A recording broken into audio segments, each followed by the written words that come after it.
couple minutes behind. Okay. Well, maybe we should let her know. I come in Let her know on, to go to the other side, because she can park, we all park on the um, state and high side. go through the gate. I go straight down to the yellow level, and then I cheat and I go left, where I'm supposed to, and go around. I don't like. Yeah, I like that little turn right there. That's right. Yeah. It did, I mean, it's, that's why I said after 4 years, I'm kind of. Yeah, if you go the right way, that's where you would end up, yeah.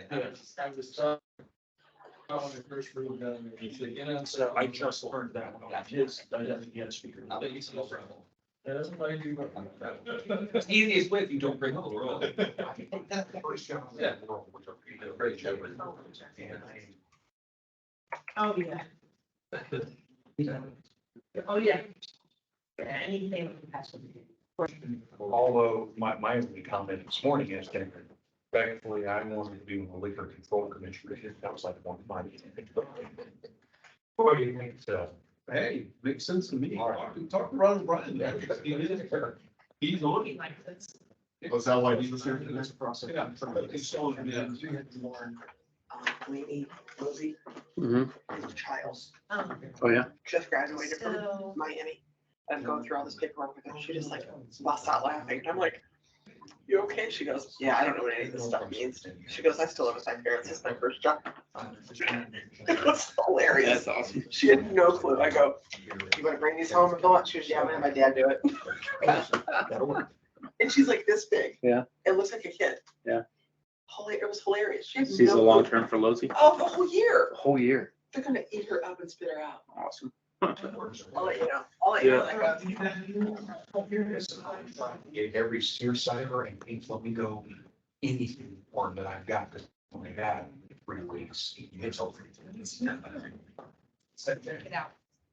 Hey, September 1st. September 1st is pumpkin spice and No, everything. it's not. It is not. It is. Actually, Debbie Campbell sent out their, special for fall. Because they store the other day and they already have all the ghosts and the goblins. May I respectfully ask that he be removed. Well, I'm sorry, I'm Because sorry. I am like a summer lover. Yeah, not- Spring and summer, I like watching everything getting good. Oh, sure. Yeah, I'm spring and fall. Yeah. Fall, I didn't say where they used to. Yeah, Can you move him over there? 137 days until Christmas. No.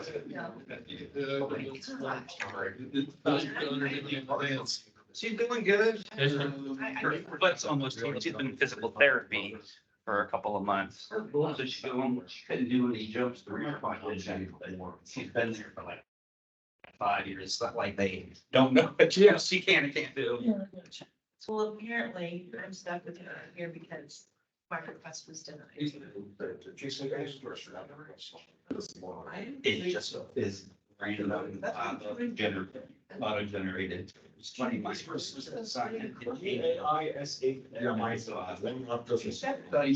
I just ran her name and I didn't see, because I know she sent us an email saying that there was some office had or something. I didn't know, like, and I can't I'm like, find it. virus are fine, but that's not the case.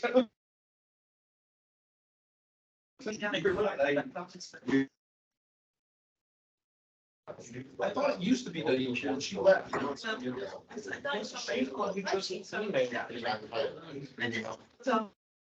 I'm excited.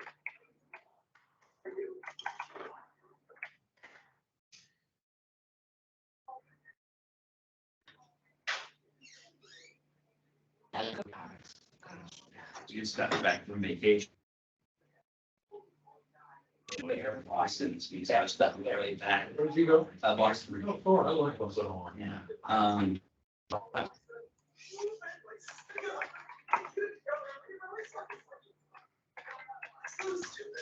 It's a great tour and stops. False. Years. Well,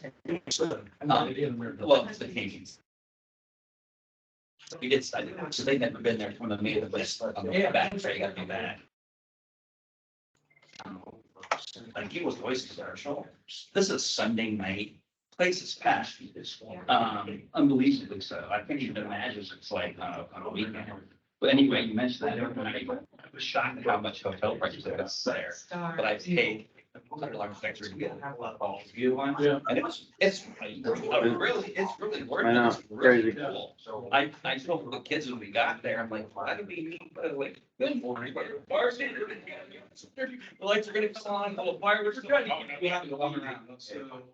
But yeah, the view was, I didn't think it would be. I thought it was gonna be like, you'll give me just 1 second. Yeah, you can see it.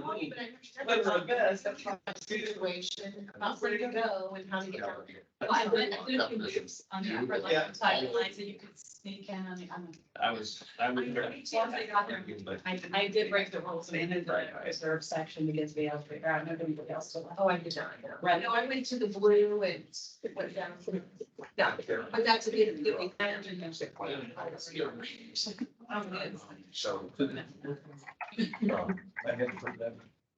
I'm sorry. I was at a seafood building and I got, and this, the escalator, I'm like, great, now I can't get out.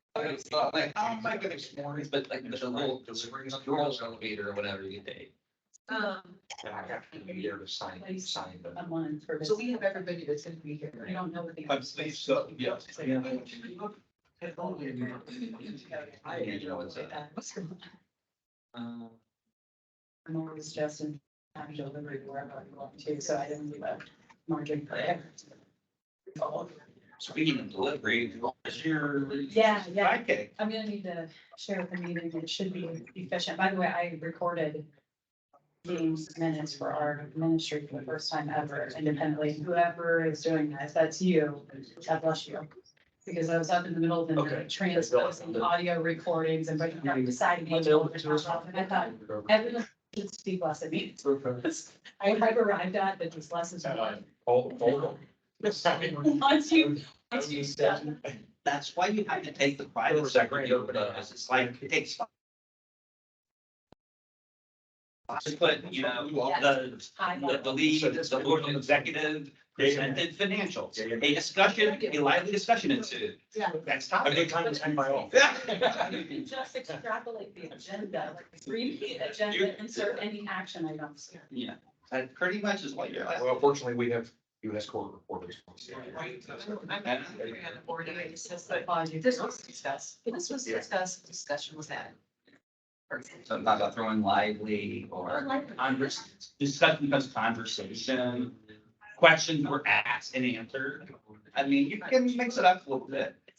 Okay, so let's, we have a hard out at noon, so, I think. Started it, everybody. That's okay. I have to be on. But there's, this is a good step. I have a problem with people working with the minute. This, That's the way it's. I mean, I'm not real particular, but for accuracy, I thought I would at least. All right, at this time, it is, and call the August 10th, 2023 meeting of the Ohio election. Call the roll, please. Mr. Carroll, present. Mr. Lyle. Here. Opie. Here. Mr. Lee. Here. Ms. Hagan. wasn't. Chair Coughlin. Here. Ms. Tavares is not currently present. Okay, motion to excuse her. State that. Okay, do we have a motion to excuse? Some of them. Second. Okay, all in favor signify by saying aye. Okay, all right, you're welcome. On the vote of 6-0, yes. Okay. So at this time, I think everyone has had a chance to review the meeting minutes. Can we have a motion to approve the meeting minutes from July 2023? So. All right, we have a motion on the floor that's been duly seconded. All in favor signify by saying aye. Aye. Opposed, same sign. Motion carries with the vote of 6-0. Thank you. Okay. So, we're gonna go through the agenda just as it is. Okay. That would be my information. Okay, thank you. All right, so the first group is the no violation. Sorry. Case 2023R-249, Mr. Ritter. Madam Chair, members of the commission. This is a case where the candidate and the committee were referred for a late filing that reflected February 1, I think it was February, so I can't remember the specific date. But when we received a response from the treasurer, it demonstrated that he had purchased next day delivery from the U.S. Postal Service that in which they promised at least to get the report from Capital Elections by the next day, which would have been January 29th. The board says it didn't receive it until February 2nd, but back in the late night, shortly after the agency, we had a case involving a situation where we sent out notice we got a late filing complaint, and the respondent in that case, it used FedEx.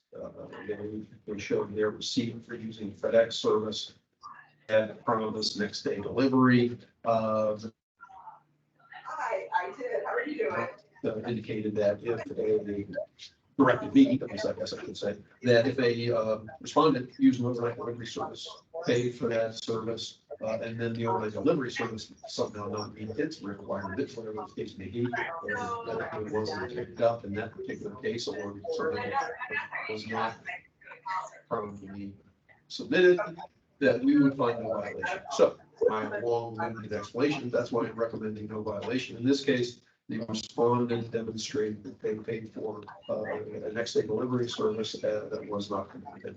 Sorry for the Madam Chair, I would. Recommendation in executive. Okay, we have a motion on the floor. It's been duly seconded. All in favor, signify by saying aye. Opposed, same sign. Motion carries with a vote of 6-0. The next category is to find a violation but for good cause. These are all 2023 R as the first set of numbers. And the cases are 248, 252, 253, 255, 259, 262, 263, 265, and 269. Madam Chair, members of the commission, these are all cases where the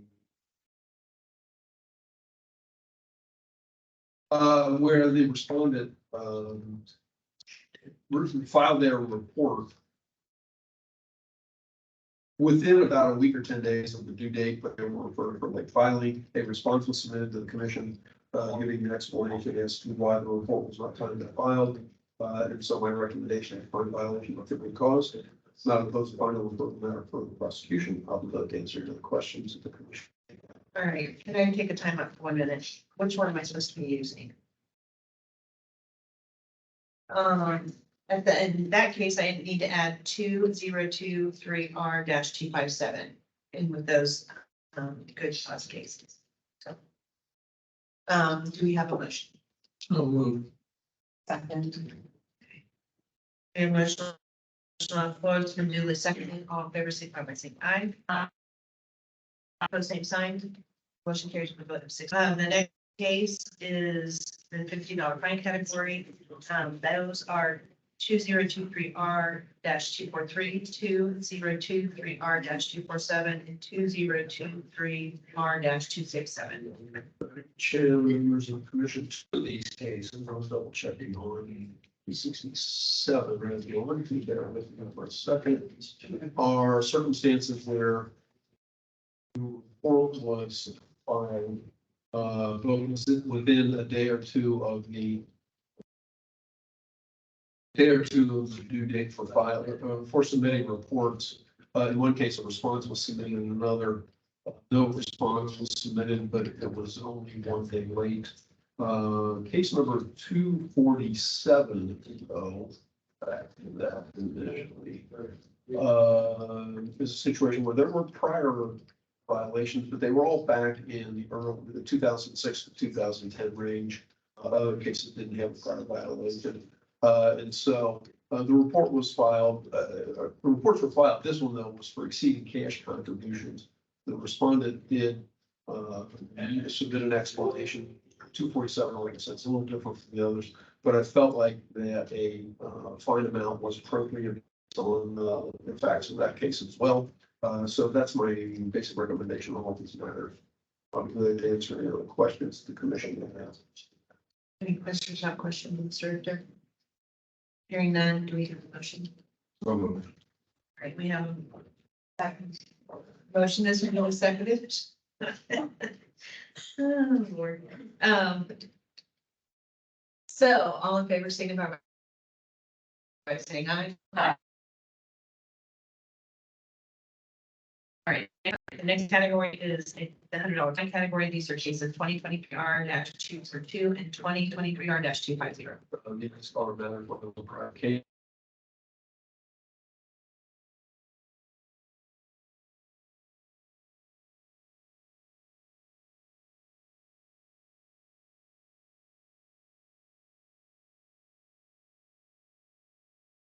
Same.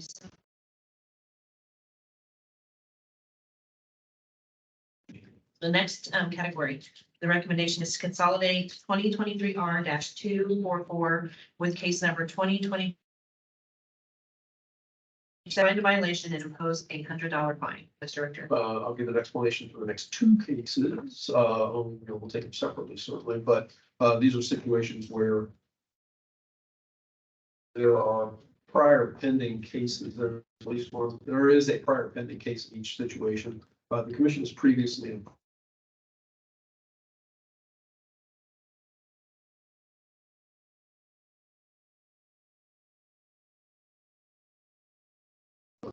there's prior those matters and impose $400 in each of the next to take care of the fact that there was a prior case involved, which we hadn't decided is pending, but let's consolidate here and get them all resolved. With the recommendation in case 2023R-244 for the executive director's recommendation. You have a motion, seconded, all in favor, signify by saying aye. I'm very sorry. Motion carries with a vote of 6-0. The next case that Mr. Richter spoke about is to consolidate case number 2023R-251 with case number 2022R-586. Find a violation and impose $100. Do we have a motion?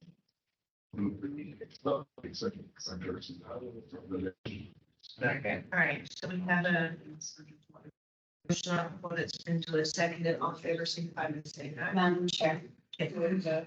I think you may have read 223R-256 and it may have been 223R-251. There should have been. Oh, I'm sorry, okay, yeah, 2023R-251, we're consolidating with 2022R-586, find a violation.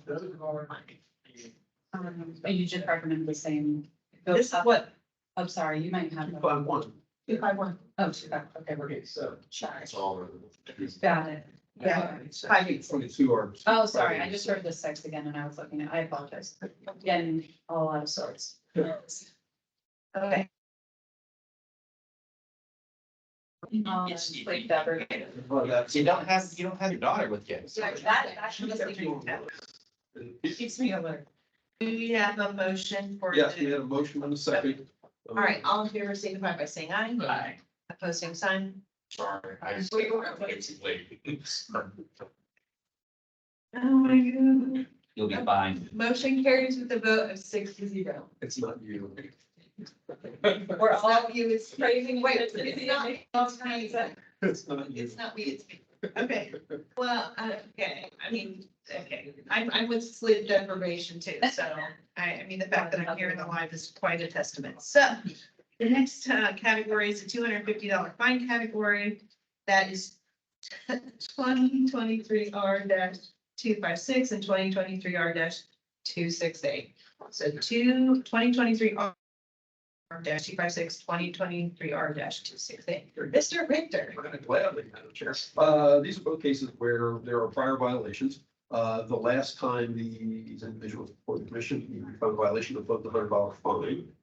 It's when they're paid. They're now back again. They were late in filing their annual report. The reports were filed. No response was submitted to the commission, giving me an understanding of circumstances though. And so my recommendation is to find a violation and impose a fine of $250. Madam Chairman, this question. It's just out of curiosity, how late were their reports? One was filed on February 9th as opposed to the due date of January 31st, 268. And 256 was filed on February 6th as opposed to the due date of January 31. So both of them week, Both within a week. but still second offense. Correct, second offense, and they didn't submit a response. Well, they paid $100 fine. Correct. So I mean, had they, We paid $100? yes, Yeah.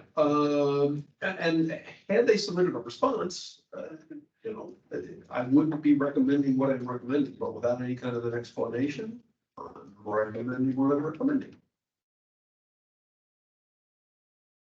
All right, any further questions? Second. We have a motion on the floor that's been duly seconded. All in favor, signify by saying aye. Aye. Opposed, same sign. Motion carries with a vote of 6-0. Next matter is case number 2023 R-071. Recommendation is to consolidate all outstanding matters, find a violation, and impose a fine of $1,000. Richard. If you look at the ICW, you can see that, Ms. Cleveland has had a red checkered history before the position. There is an open case that was imposed a fine of $25 per day. It was cited in 2020. There's not been involved. Another 2020 case on which we imposed a $200 fine. Ms. Cleveland has not submitted a response. But I received information from the board that said, please put this on. She is wanting to terminate her committee. I can't say this for certain, but the understanding I was given by the staff report is she is a fairly long time council member in Cleveland. Wants to, I think is no longer sitting, I'm not certain about that. Wants to terminate her campaign committee. Has had problems with her campaign finance reports. Resolved all that with the board's help. The relationship I have with the staff member, Karen Ward, I think is a good one. She said, please put this on and move us forward. And the recommendation from the staff member was that she's got approximately $1,600 left in her campaign account. And her recommendation was fine her the whole amount. Okay, which I thought about seriously doing based on the fact that we haven't gotten a response, et cetera. But then looking at what was outstanding and where we are and other things, and considering the amount, and while I ended up recommending $1,000, that was fairly sufficient in the grand scheme of things. So that's kind of where we are on that one. I know I'm giving another one of my roundabout explanations. But that's the reason for the substantial fine, is the fact that there are prior matters outstanding and she hasn't resolved a lot of her issues. And the efforts of the board to a degree to help her come to compliance, and the fact that she didn't submit a response, giving her explanation to us. And I thought long and hard about it, finding for the entire amount, but I thought, man, that just didn't seem that what we need. So I'm going with $1,000, but commission wants to do something different. I certainly understand that. I'll be glad to answer any of the questions if you have any questions on this one. Check. What was the outstanding balance? About $600 and some dollars. But she has another matter outstanding though, right? I mean, so there could be a violation. And everything is now submitted. Okay. So she is in compliance with everything for board of elections. Let's see if If and when she were to get this finalized case, she could terminate the account locally, or does she need to revisit it? here's the explanation that I got from a person at the Patrick County Board. Ms. Cleveland was a Cleveland City Councilwoman for years. Since her election in 17, her post-general report, as well as other reports following, have been referred for non-compliance of failure to file. Only got me information to complete the reports through the 22 annual. Now we're waiting for her to sign all those reports. This was sent to me in June. Subsequently, she didn't sign those. She has a little over $1,600 left in the bank. I know she wants to terminate and realize there'll be a monetary penalty. She wants to pay the fine out of the committee. And then the last comment is, I would fine her the entire amount. Comment from the person involved. You have to understand that, you know, where he's coming from though, and I don't want to say any more on the record than that. So anyway, that was what we got from, staff, and board. And so that's kind of, that's where we are as it relates to this. And they're indicating that she has about $600 left in her account.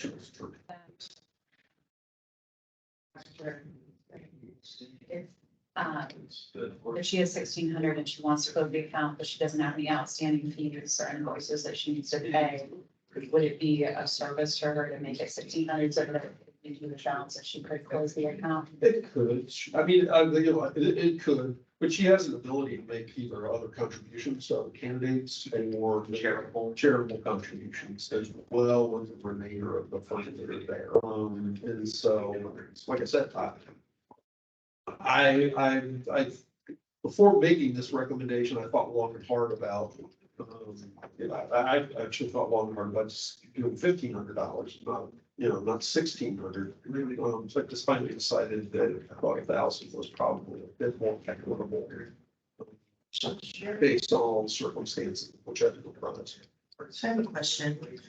So, in 2020, we had, Right. assessed $25 a day with reconsideration. Correct. And then there's another case in 2020. Did we consolidate those? Essentially, no. Okay. We could have, and I've tried to get better at doing that, but I couldn't in this particular case. Now, had she paid that $200, I probably would have considered that resolved as well. You know, because they were kind of interrelated, but nothing was ever done as it relates to that. So for all intents and purposes, she's been accruing $25 a day since 7/23 of 2020, and then she did not pay the $200 fine. Right, and then the other was, but then you also looked down at the other ones, that what, 2015, 2016, where we used to pay. Yeah, she's fine paid amounts. $1,600. You know, paid on their finding amounts, so Which is ironic. that's the Yeah. outstanding end of it. I had a quick question. Do we know, is there any way that she's done the process to terminate this, or, if she doesn't, she'll still have to comply with all the reports, right? Yes, she will, so it's possible, you know, if she can forget about it, and we'd end up seeing her again after the annual, or she doesn't file the annual upcoming, yes, that's certainly a possibility.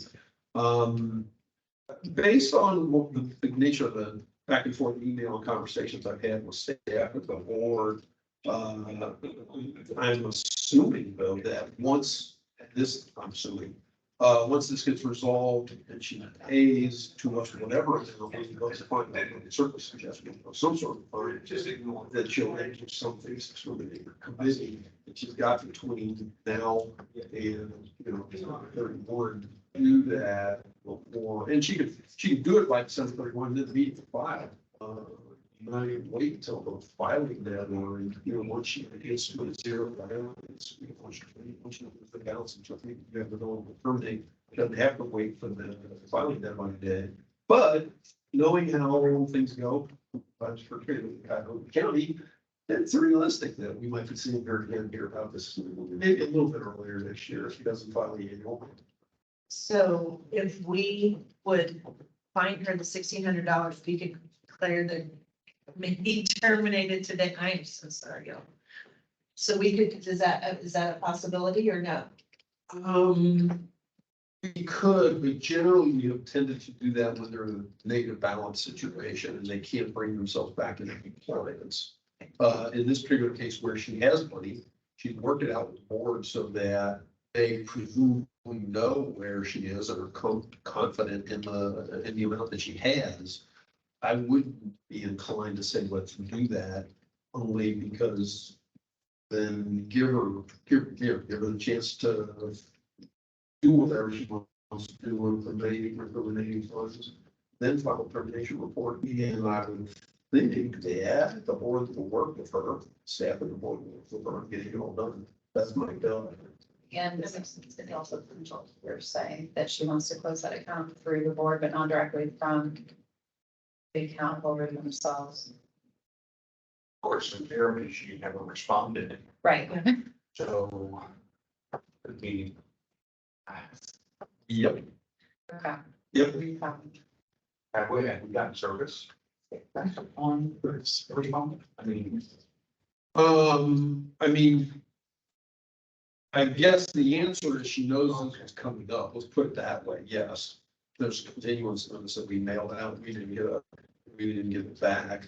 We sent it out by regular mail because we had, the request was made to us to put this on the agenda for today. So when I talk with the board. And yeah. I've talked with her about the fact that she, how she can go about terminating. And on the other hand, she has paid her other fines, as you said, $1,500, albeit late, but one of the few that we see that actually pays their fines. So, Yeah. It's substantial. no response, but she pays. right, It's a response on itself. it is a response. Madam, Are there any other questions from commissioners? Madam Chair, I move to accept the recommendation of the executive director to impose a fine of $1,000 and consolidate all outstanding matters and find the violation.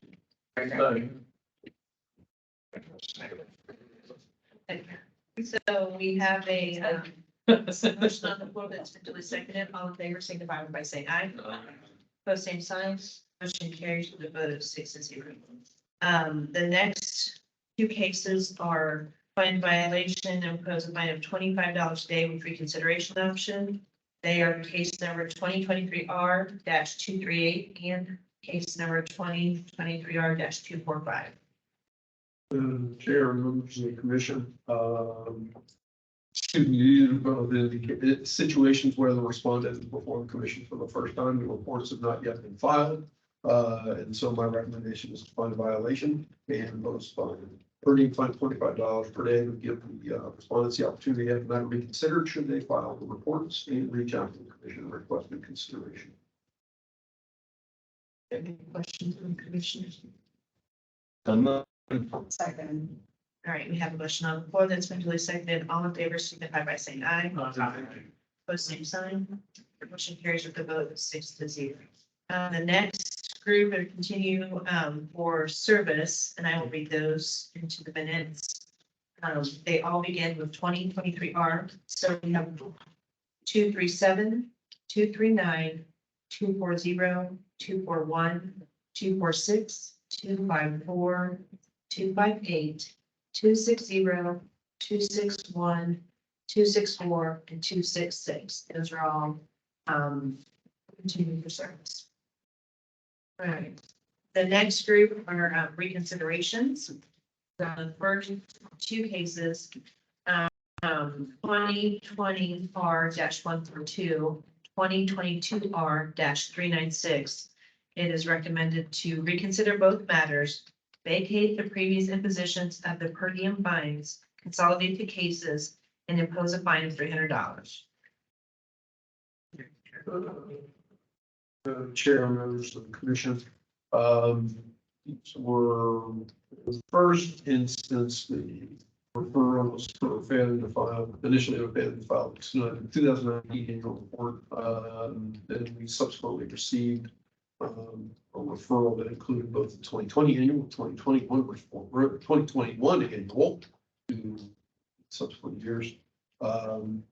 Candidates, the reports are now filed as of May 15th. Candidate stated that they got triggered not receiving any file required reports, so the reports were not filed on the due date for once prior to the need to file the outstanding reports, the reports were submitted to the board. You know, there's no other priors, but because we have two cases and we had to go about reconsidering these matters, and making initial findings in both cases. My recommendation is, again, reconsider, consolidate, and then impose a fine of $300. I'll be glad to answer any other questions the commission may have. Questions from commissioners? Hearing none, do we have a motion? So moved. Second. All right, we have a motion on the floor that's been duly seconded. All in favor, signify by saying aye. Aye. Pose same sign. Motion carries with a vote of 6-0. The next two cases, 2022R-406 and 2022R-468. Recommendation is to reconsider the matter, vacate the previous imposition of the per diem fine and impose a fine of $100. Chair, members of the commission, because both situations are, the respondents are before the commission for the first time, they did not file the respective, well, one is a post general report, the other is an annual report. Due in either 2021 or 2022, your reports were, one was filed in April, one was in May. They requested reconsideration, given an explanation. And so my recommendation on the two cases, not consolidate them because they're totally unrelated, but to reconsider the respective matters, vacate the previous per diem fines, and impose a fine of $100 in each case. I'll be glad to answer your questions the commission may have. Questions from commissioners? All right, we have a motion on the floor that's been duly seconded. All in favor, signify by saying aye. Pose same sign. Motion carried with a vote of 6-0. The next item on the agenda is the hearing before us, Ford versus Smith. You maybe just hold right in. It's up to anybody else, we certainly can do so. I will say, I mean, in looking in the file, since obviously there's only one person here. We did send out, hearing notice on June 6th, reflecting in August 10th meeting at 10 a.m. By regular mail. We have not received anything back that would indicate that the mailing was not received. So we have no service on the respondent, but yes, it's determined not to show, to appear. For clarification purposes. So they're going ready to move forward. All right, so at this time, Mr. Ford? There you go. Chair, members of the commission, this is a complaint with complaint that's certain that the respondent should have been a political action committee. His assertions, as they acted in concert with two or more persons, do so, they certainly had a campaign flyer against this candidacy that also did not contain the required disclaimer. The evaluation to file a definition of trade, etc. All the materials have been circulated to you in advance of the meeting. Response was submitted, that was also circulated to you, that was available at the our original preliminary review when the commission decided to set them out for here. I will add, with all due respect to Mr. Ford, that just because the respondent is not present, you know, I mean, there are certain things that you can glean from that, but Mr. Ford has an obligation to establish that there has been a violation of selection complaint. You know, for the commission would make such a finding, if he does do so, the commission frankly has available to it all the authority of the statutes if it makes a finding of violation. I don't think you're hearing the questions that I had. Doesn't feel. Mr. Ford, would you like to be sworn in to make a statement? Sure. You swear from tell the truth, whole truth, nothing but the truth, so help you God. Yes. Thank you. So this time you can make a statement. Okay. My name is Matt Ford. I represent Friends of Northern Hills Schools parents.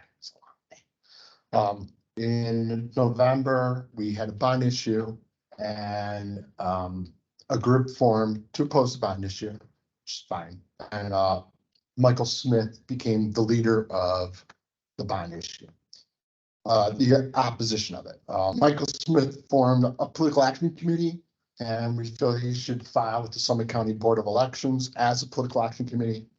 Mr. Smith organized the purchase and approval of the vote no on issue 5 signs.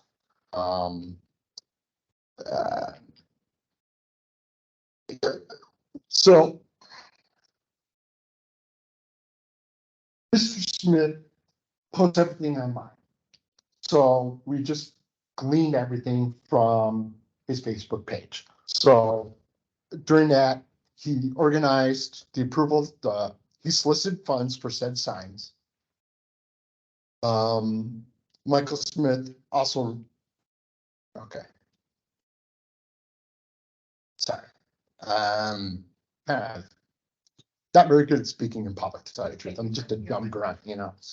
Okay, in response to the posts on Real Northern Facebook groups, what packs are these signs for? Vote no. No, I didn't see it paid for. Michael Smith responded that there was no need for a disclaimer and that the Summit County Board of Elections has approved the signs.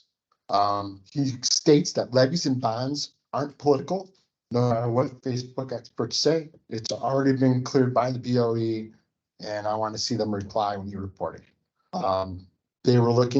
They stated they were looking at spending $1.75 to $2 per sign. He solicited funds for signs. About 100 signs went up, plus 10 large signs on 8 different properties. He used the Real Nordonia Cash App as a way to solicit funds, which he is a registered user of. Mr. Smith is also recruiting, endorsing, promoting, and financially backing future candidates. He's put on there that next November, referring to this November coming up, there'll be 2 board seats for the elect for 2 candidates. If you're interested in running, I think your views would earn the Real Nordonia endorsement, promotion, and possible financial backing. Send me a message. You'll be vetted, interviewed. We have 1 candidate we'll want to announce soon. Michael Smith also takes credit for leading the no vote on issue 5. He sent an email to all the school board members saying, if you don't know me, I am Michael Smith, admin of Real Nordonia and the organizer of the Vote No campaign. And then he goes on further to say he wants to form a steering committee, blah, blah, blah, blah, blah. Michael Smith worked in conjunction with donors for over 100 signs and 10 large signs that are put across the school district that were exact duplicates of the yard signs. Mr. Smith knowingly tried to keep the donors anonymous. Stated online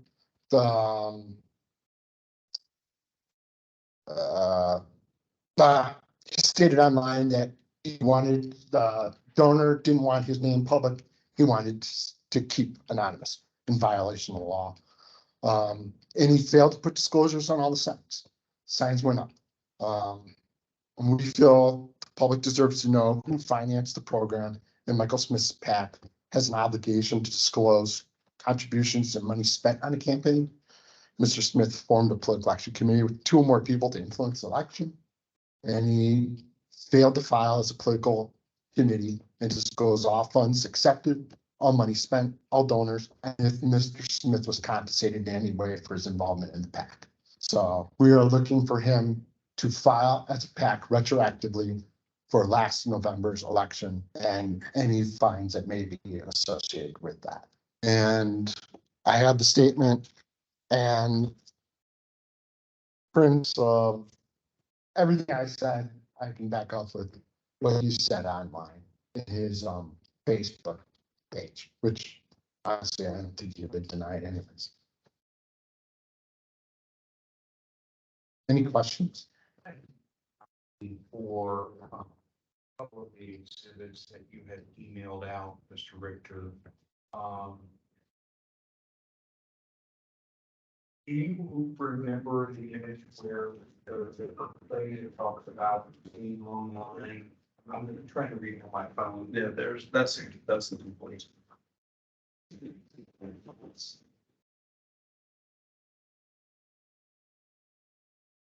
And sure, I was curious looking there. I don't believe, did we just got the email from the school, to the school board members? I would like to see that.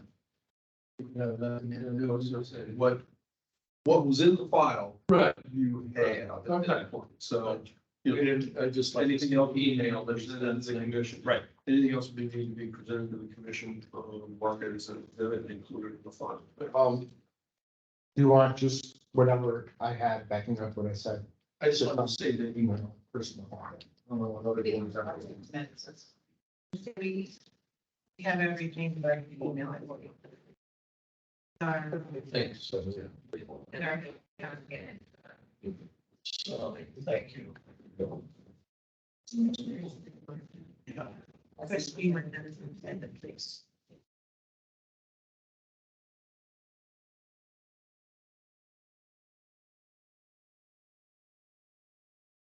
Yeah.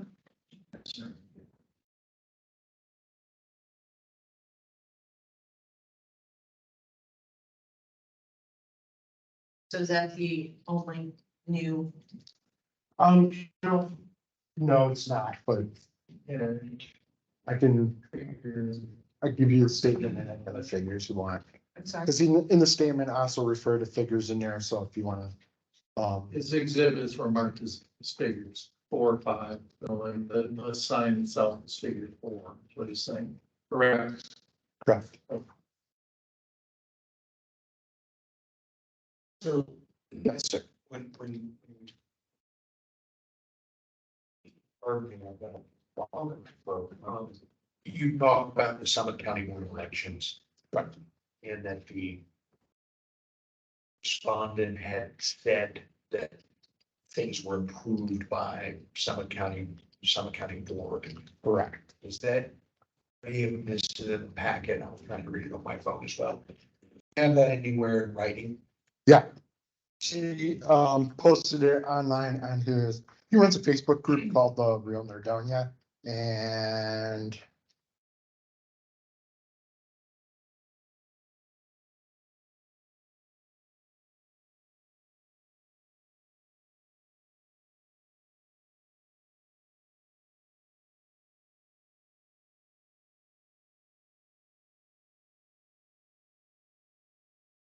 Sure.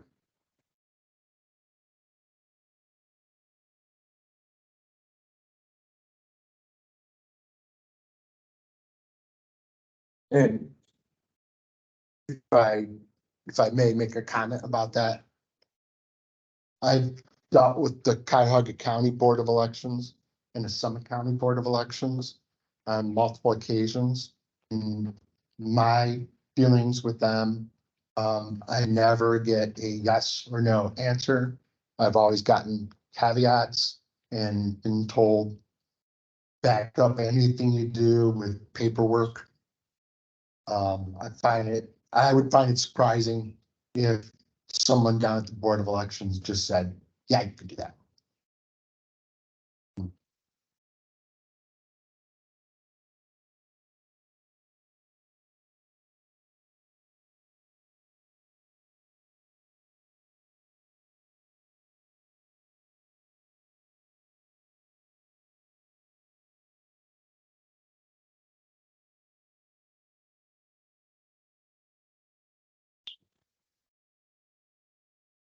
The affordable and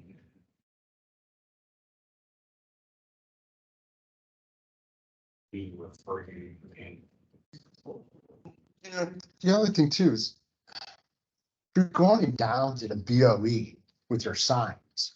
I mean, it just shows that you organized it. And that's fine, but when you get a group of people together and you get money involved and everything else, I mean, the public has a right to know who paid for what and what was spent and all that stuff. I mean, balance the pack.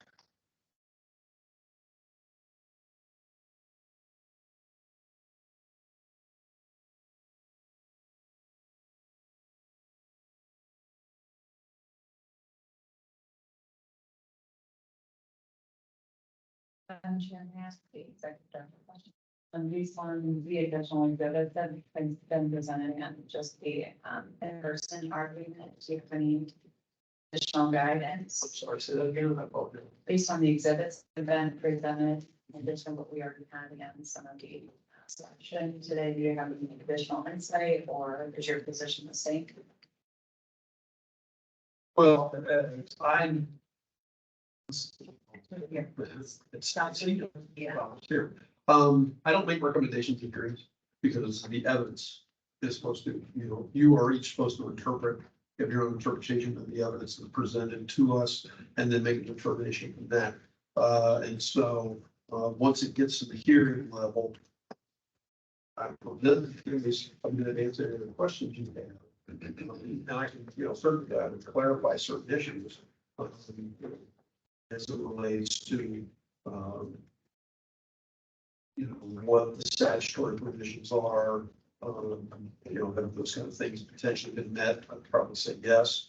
But beyond that, each person has had an obligation to assess the evidence, as they think is appropriate, and then make a determination from there.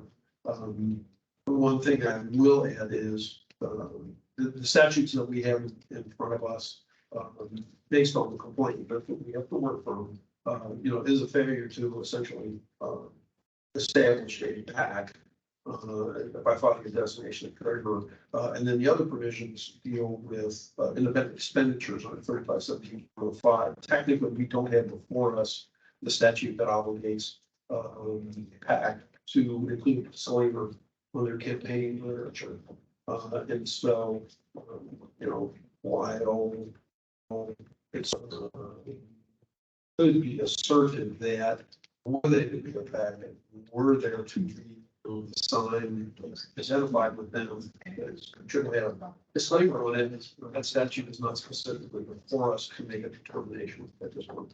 So really, we're looking at, Whether they're a PAC, determining whether they're a PAC or not, whether they meet the definition of a PAC in 3517, one.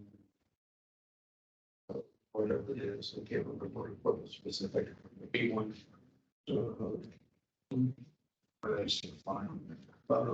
So, Mr. Richter, could you give us, I'm reading this, I see this, but could you give us Reader's Digest version of what a PAC is? A PAC is two or more persons with primary or major purpose that wishes to affect the outcome of the election.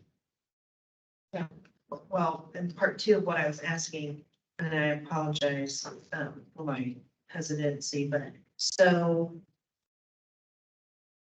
the two figure 1B and figure 3, those are only relevant if, because, so there he's taking money, accepting donations. So if it's supposed to be a PAC, he cannot utilize that money for these things. Is that why they're included? I'm Not necessarily, Okay. no. Because I was unsure why these are included in this. Well, I can't necessarily say that because that's part of the complaint. Right. But no different than, actually in some regards, much different than a candidate campaign committee. There are statutorily fewer restrictions on what a PAC can do with its funds.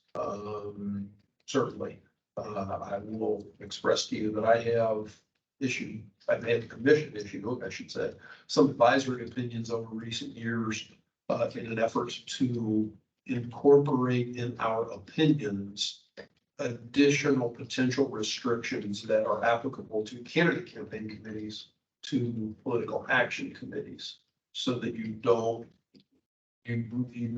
couldn't see personal use of funds out of a political action committee.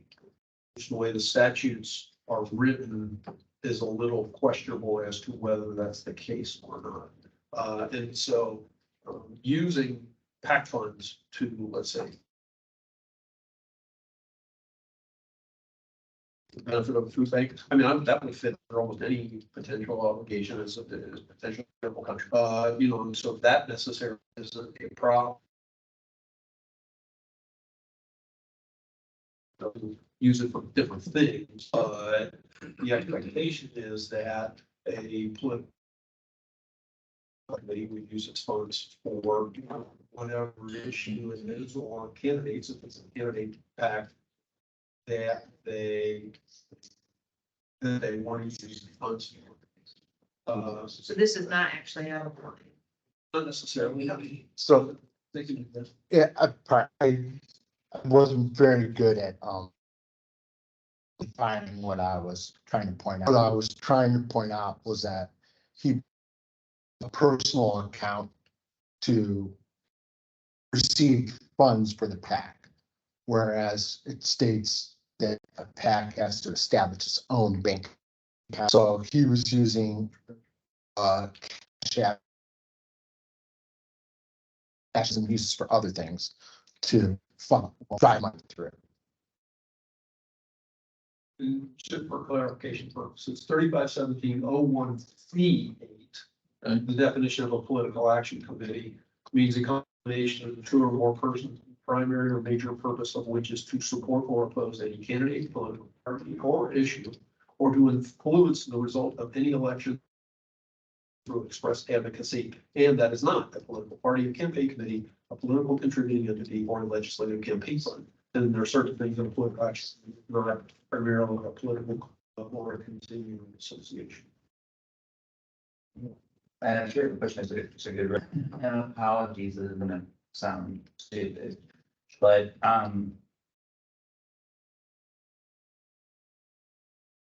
yeah, thinking the literal words in statute. If it's my base question is making a donation constitute being a part of a group? If I'm an individual, right, and I just say, hey, I wanna, I'm supporting X, who wants to donate to help me support X, and you just write checks and do nothing else, right? So it's not a group, it's just me, and I'm just taking donations, and I can do whatever with the donations. In this example, of three of us, we'll say, am I three or am I one? Because if Michael Smith's his name, right? If it's just him and he's the only one, and there's not a group, it's just him. Does taking donations constitute a group or not? Because it's just him taking donations. He doesn't have a group. It's just him. Right. Right. So I guess I'm trying to define the donors. Does a donor nominate to? Correct. And that's a good question to which there has not been a specific answer. I have to lead with that. And so, generally speaking, you look at all of the facts and circumstances surrounding any particular set of circumstances. One of the factors is, have there been multiple contributions? We have not specifically held individual contributors liable, let's say, for potential violations, in a situation such as this. But I would say, generally speaking, if you are making a contribution to a PAC, and if you are, Make contribution to an individual. if you are making if the end line conclusion is that it is a PAC, okay, because maybe I'm getting ahead of myself here, but if you make a contribution to that, you are considered a member of that political action committee. Okay. So here we do have the interesting situation of designation of treasurer was ever submitted. And so there isn't a PAC out there. But if I create the Phil Richter PAC and you all make contributions to it, like I said, the commission has not previously held necessarily all of you liable if there's a violation out there, but you are generally considered a contributor to my PAC if I created the PAC. But here we I have created the PAC. He's just created the PAC. That's correct. And his response is basically, it's just me. Right. The closest that I would say we could come, and I could probably should have looked in advance. In a situation up in northeastern Ohio, course, I don't remember it, but we made a declaration that there was the assertion was that, we also made a determination of Unity County. But there were a lot of people involved in the activities. They wrote articles for included in the newsletter. They helped in events that the event took place. And it wasn't just contribution, they did other things. But we held that group, Like at our last hearing, we had a situation, our last meeting, I'm sorry, wasn't hearing, it was a plan review. It was a group, right? Right. Here, the claim is, it's just me and people like me and give me donations. Right. And, that's one of the challenges here, admittedly, is, the only person we have before us is Mr. Smith. He made his statements to the commission that said, well, it was just me. But then it becomes a matter is there sufficient evidence to establish that it should have been a PAC? Based on all the activities that it presented to us in terms of emails, Facebook posts, efforts to receive money, certain statements as it relates to what was received, even if, there isn't a specific identification of the contributions. That all comes into play in making that determination. So I know I'm not giving you a direct answer, similar to a board of elections that wouldn't necessarily give a direct answer, but we've never made that specific, this commission has never made that specific determination as it relates to a situation like this. Also, but I guess just the one concern I have and where I struggle with this is really when I look at figure one big real Verdone, when they talk about collecting the money, then he follows it up with looking for people to donate $1 receipts. And next week, we'll vote on who or what locally to donate to. So that It's a group of people. and it tells me it's more than just. Not necessarily, with all due respect, one of the things I do is I manage a really small VC fund and it's just me, right? However, when I send emails out, it's we. It just feels better than I, because I sounds condescending and, self-fulfilling. So, and we also makes it sound like a broader team. So to me, that is not proof. There's more than him, because I do the exact same thing, and it's just me. Just in response, I understand it when I read a lot of it, I see that, but the word vote really is what changes it for me, because, if he would say, I'll vote on it, I think people would call. It sounds more like this is I'm going to have kind of the people I rely on to help me correct this. So that's, I understand, the vote one really, I think, goes into a different level. And I don't disagree with you, and I think that's what's going on here, just from a proof perspective. I mean, he said it's only him, and he specifically says he uses a I instead of we. I can't use that and say this is absolute proof. I think it is, but based on his response, I can't say that's an unreasonable response. He claims to the school board that he's the leader. You're not a leader of one. The other thing was he coordinated volunteers to distribute signs throughout the district as well. Again, I tell people I'm the leader of Valley Growth Ventures. I'm the leader. I mean, so, that's not, no, with all due respect, and I think you're right. But to me, since I do the same things, that's not proof that there's more than him involved in the actual administration of the group. But you are implying that there are more people, right? With the we, I mean, Yeah, but in, sorry. and then you get into First Amendment things and, that kind of thing. Thank you, Mr. Chair. I respectfully disagree with Mr. Knight. I had the same question as Mr. Colby, and I was looking also at figure 1B on the vote piece, but I think the salient part of it to me, when I look at, it says will vote, and then I look at the statute, it says acting in concert. So I see that as concerted activity. And then we're gonna vote. I mean, to me, it's clearly concerted activity. And then the other question I would ask, Mr. Ford, could you talk a little bit, you had mentioned that they had bought larger signs. Yeah, someone, How big are you talking? they looked like they were, maybe 4 by 4 foot. They went up on, there were 10 signs that went up on 8 properties. You don't know, do you, if they were put up by more than one person?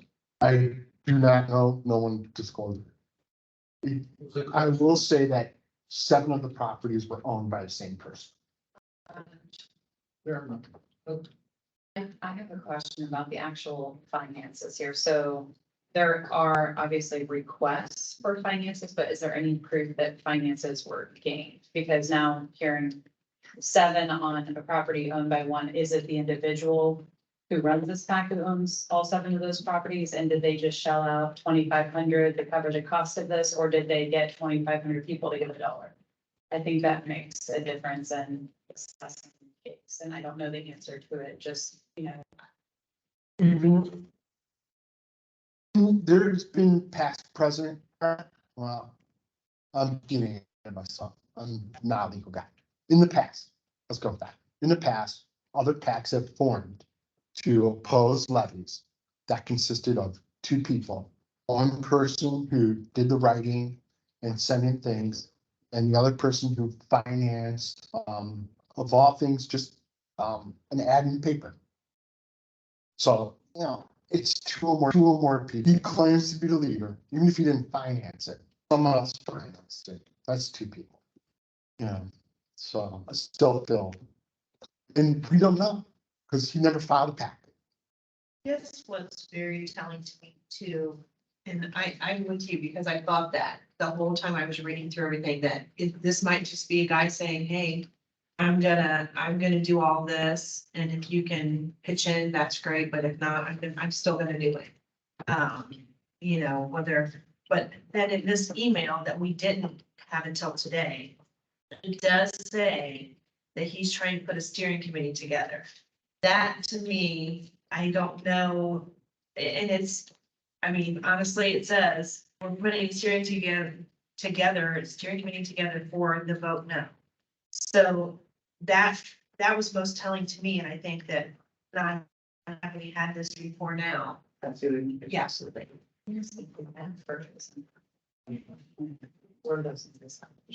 And I don't know that the steering committee was ever put together, because I know he had said in one of his Facebook posts that he reached out to Chad, Joe, Casey, and others to join or work with us.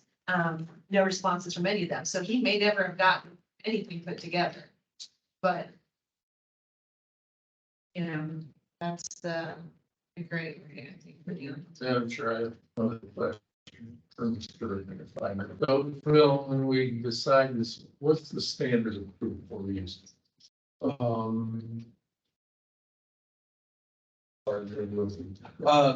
Standard. Preponderance of the evidence. Okay. It's not. Okay. It's not. Could you explain that to the Convincing board? evidence. Preponderance of the evidence is, 51% of the evidence says that it's a violation or no violation, as opposed to 49% otherwise. It's, just a very tipping of the scale, as you phrase it. Yes. Sheriff, question to the executive director. If the commission were to, find a violation, and impose a fine of, that looks like the statute is 15, not less than 15 or more than 1,000. If they were to bring themselves in compliance, we could then reconsider and issue a fine. That would be out of the ordinary, but that is certainly available to the commission. Yes. I'm trying to figure out exactly, because we've got a couple of statutes here. There's obviously, a failure to file, DOT. And then there's, 3517. Sorry, it jumped around on me. Where it's failure to comply with the requirements established for independent campaign expenditures. So I guess without recommending to the commission, would you opine on, if we were going to find a violation, which statute? 3517 for failing to file a destination treasurer. Second one, okay.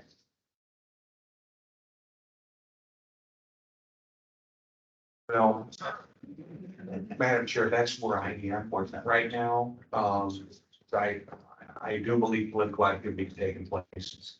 I do believe that money has been expended.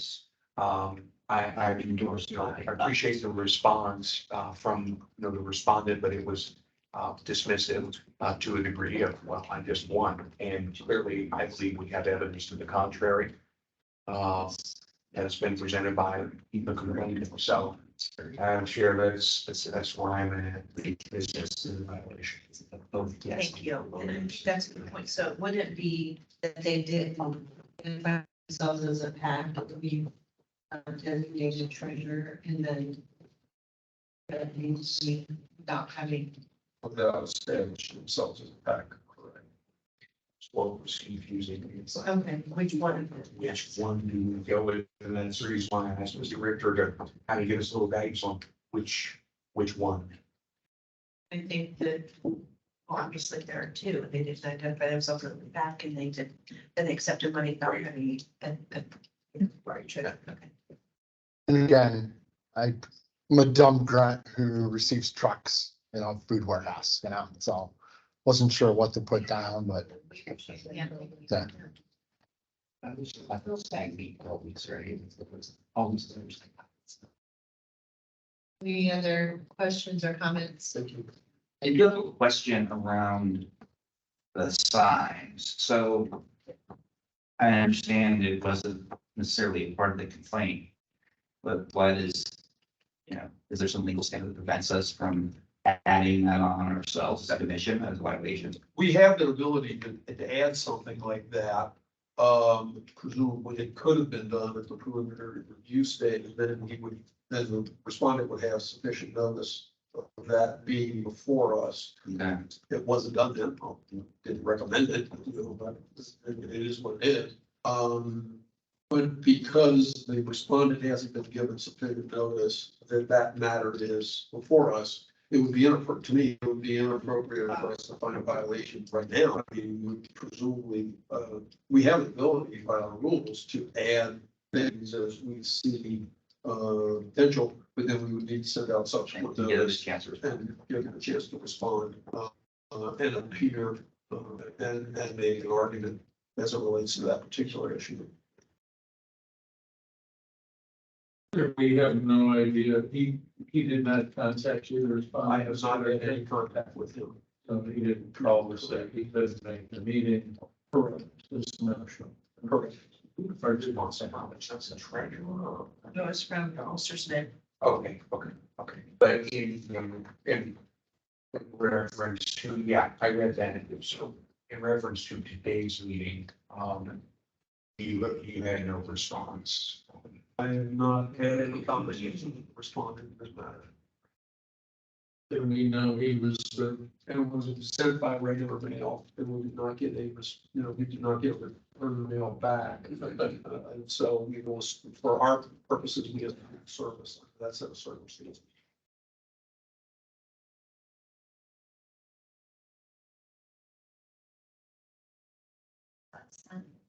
Gmail.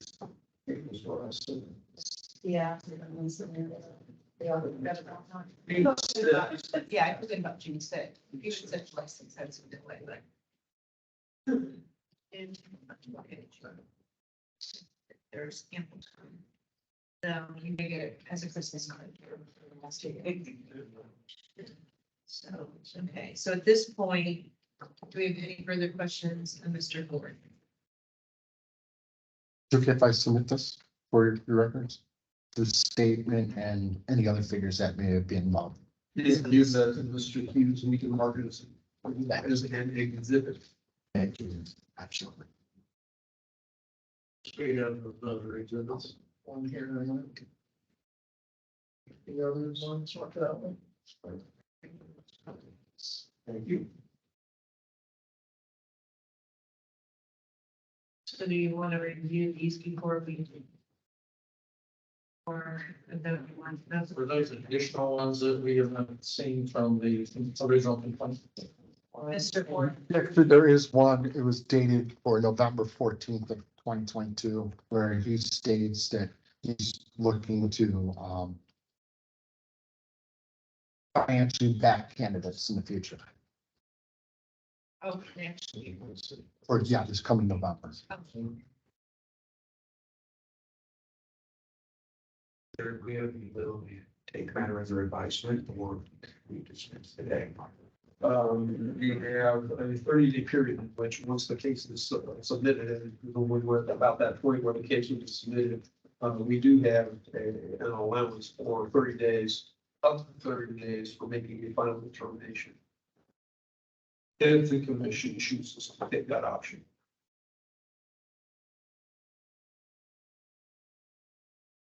feel like we have all of the documents and support statement before us. Some of these will be, but it's.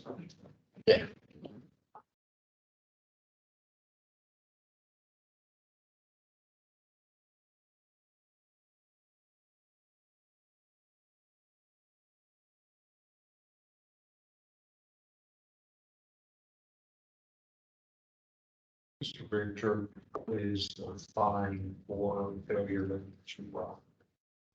do you mean? It can be up to $500 per day. So, that is when I have administrative. Okay, so it's not less than 15 or more than 500. Impose a fine not less than 15 or more than 500. 3517-1-14B1B. That's per day, but That's per day. we can come up with any time we want. Correct. If we wanted to say $200. That is correct. Yes, that's the Do we do that all the time? For you, basically, yes. I mean, you know, anything that fits within that, we have an ability to. Okay, thank you. Have there been any priors? For this guy, no. So what would be for this violation, had this came through without the hearing for somebody with no priors, what would be based on your typical, I would what either, would you typically recommend? I would either do, a per diem fine, $25 per day. If it came from the board, often, we very rarely, in a case like this, where we have complainant responded, where we do a per diem fine. It's generally, the board. I mean, not that we couldn't, but that's generally but other than that, I'd probably, recommend, somewhere between, $50 and $200. Chair, if I may, just have the statement. I recognize real concerns here, but personally knowing that it was delivered by regular mail and not certified mail gives me reservation to pose a fine of any sort at this point. Not that there aren't things here that justify moving that direction, but I don't know, the USPS has been unbelievably unreliable in my personal experience through even larger interactions. So that just for me gives me pause. And also we're human beings and I have a spouse who likes to get the mail out sometimes and keep it in their truck. I can see getting a stack of mail that had something like this past the date of when this would have transpired just by human nature, not making an excuse for anyone or recommending that that's reasonable. Just those types of things happen. I would feel more comfortable had it been by certified mail. Is there any reason that it wasn't by certified mail or is that? Once they have acknowledged,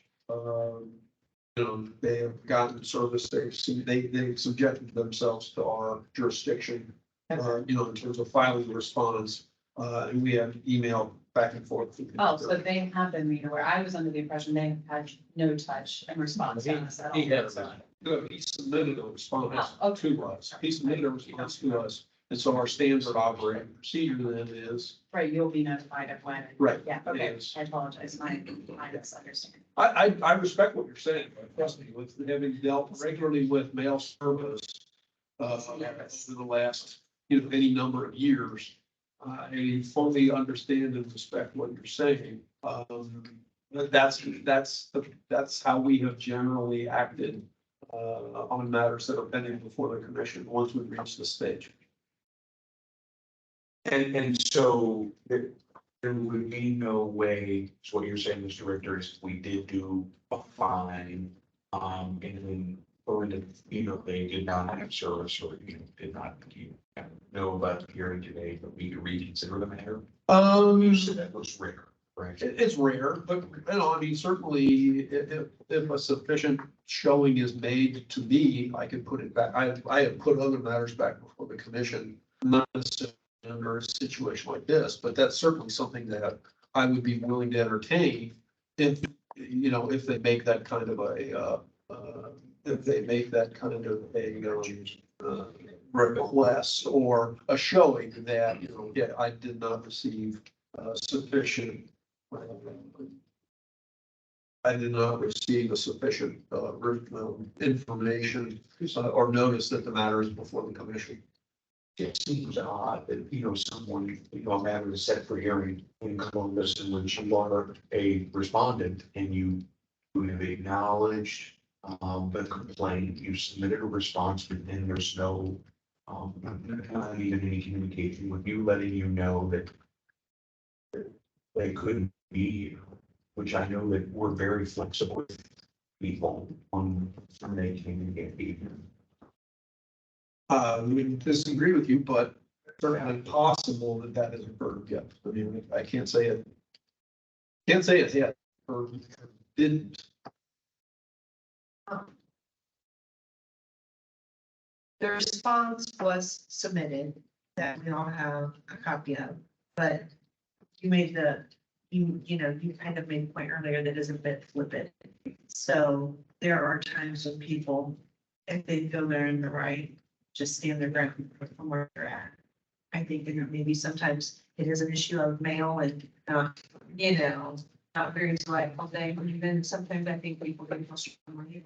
Maybe make that their statement. So we don't know because he's not here to tell us. So, which is unfortunate.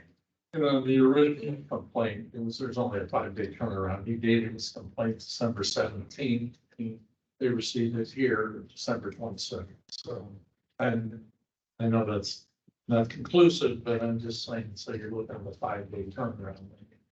I guess I'm looking at it per day because I would like to bring themselves into compliance. To establish that paperwork at the Board of Elections, to disclose their donors, and particularly if there were any donors, and then, file their expenditures,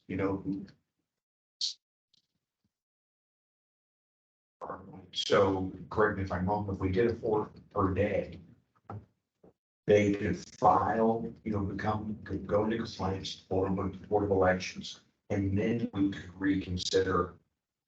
We've done those reconsideration options, correct? Had some this morning. I've asked you that 3 times. now. That's okay. I'll adjust. All right. But you've answered it the same every time. But I'm just trying to get my head wrapped around it. Can you ask them then, Madam Chair, do you know, I don't know this person from Adam. Does this person own the properties that the signs were displayed on? Doc. Okay, all right. Is there's a highlighted portion here that you submitted figure I that says, who said anything about donations? The signs were paid for by one person that is choosing to remain anonymous. So it wasn't clear, is that the person running this or is that an additional person? I don't know, it's highlighted, so that was just something that stuck out. That,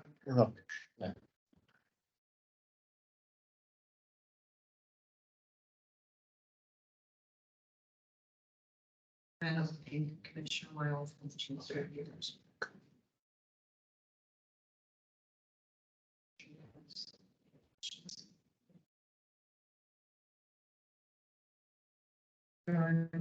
Yeah. There's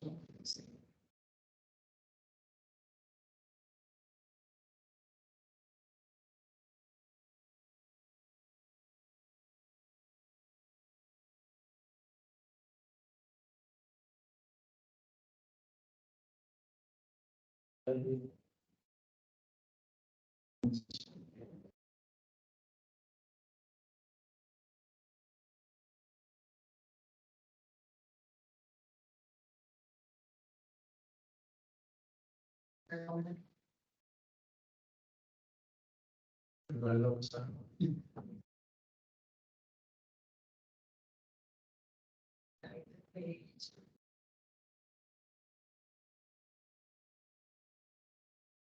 See then.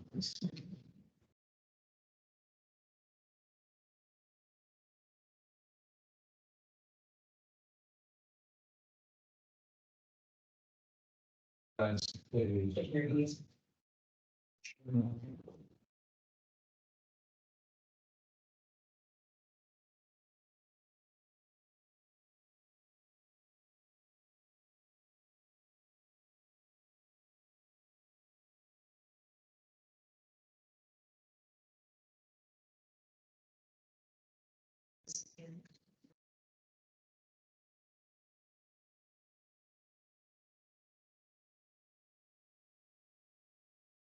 So, Mr. Director, so if we, Mr. Carroll is per diem, per day.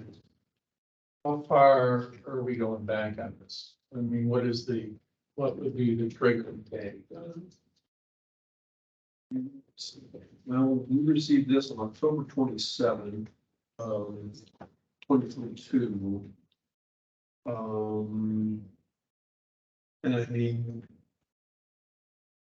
the requests here are April 11, September 8. I guess potentially April. We could either say, April 11 or some point after that. We don't know specifically when donations were first been made, presumably, but the request was April 11 of 2022. You got technically, you got a contribution of even $1 the next day. That date is the date that the addendum or the designation should have been filed. Are you asking how long we have to make a decision? Is that what you're asking, or you're asking? No, what I mean is that if I was responding to what Mr. Caraway was saying, going back to the per day, there has to be a day that triggers that. Right? Is it from now? The triggering date, the triggering date is when it has to be, at or prior to the date the first contribution would have been received. And then one city does in April 11. We didn't do it from today. Because technically, you have to file the designation prior to accepting any contributions. But And he does say, the criterion for how we establish fines. I mean, I guess my concern is that, I'm gonna go out on a limb and assume that Mr. Smith does not believe he was a PAC, is fully unaware of the laws. right, I think the goal should be what Mr. Caraway said, to have him realize he's a PAC, it's former PAC. To Mr. Ford is really asked to do the documentation, show who his donors were, form the appropriate forms. And by starting the clock today, I think that's fair, and then he has the incentive, because the clock keeps ticking to do those things. I mean, I don't personally feel it's fair to go all the way back to the day he took a donation, because, he's probably, not knowledgeable of the law, and he believes he's on the right. The goal of the commission is typically to get people in compliance, right? Not to be punitive.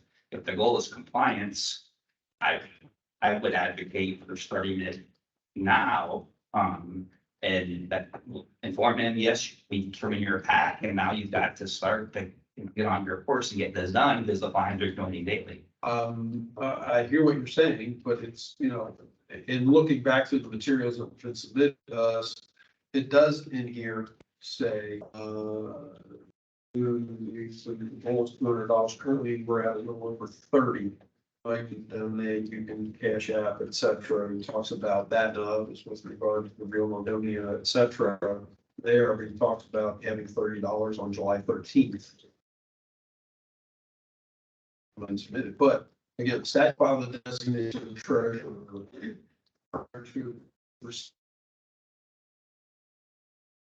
Yeah, that, but it's, we determine how to establish fines. The statute doesn't establish when the fine, if we were to do it per diem fine, the statute does not say that in the start.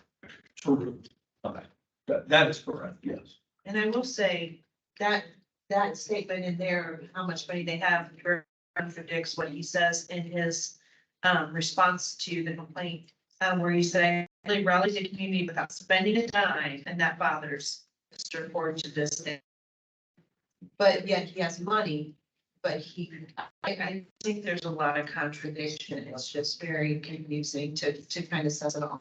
It is, and I mean, but you know, a lot of people in a lot of situations put a lot of social media bluster, right? So what's true versus what's not, he's not here to, Right. you know, defend himself, which he's not required to be.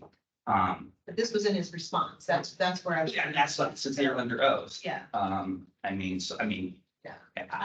I'm fully on board with, you know, it's a pack and want to get in compliance, the $25 a day or whatever it is. I just am strongly in the camp that it really should start from today.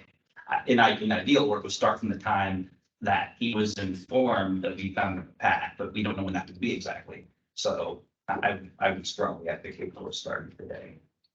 I was just going to ask for a few clarification on, one was his, email dated about the board members, it's the last page on the board. Yeah, that's what I was thinking too.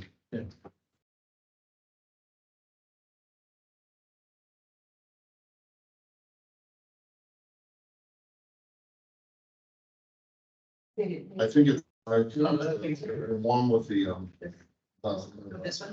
the very last page.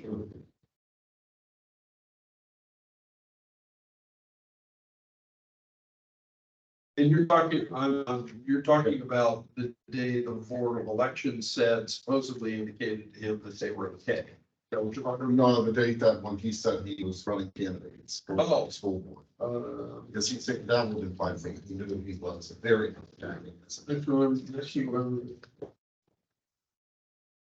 Well, there's a handwritten notation of November 14th in the top right there, but that's presumably done by Mr.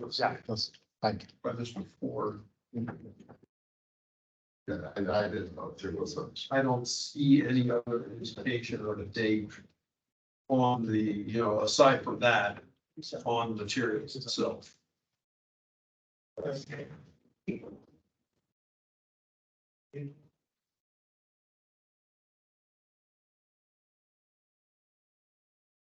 Yeah, I think that. Things. Yeah, I'm just double checking because, you know, some of those.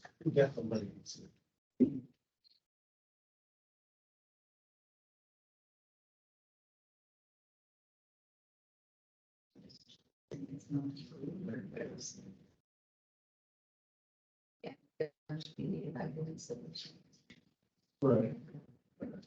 Doesn't appear to be.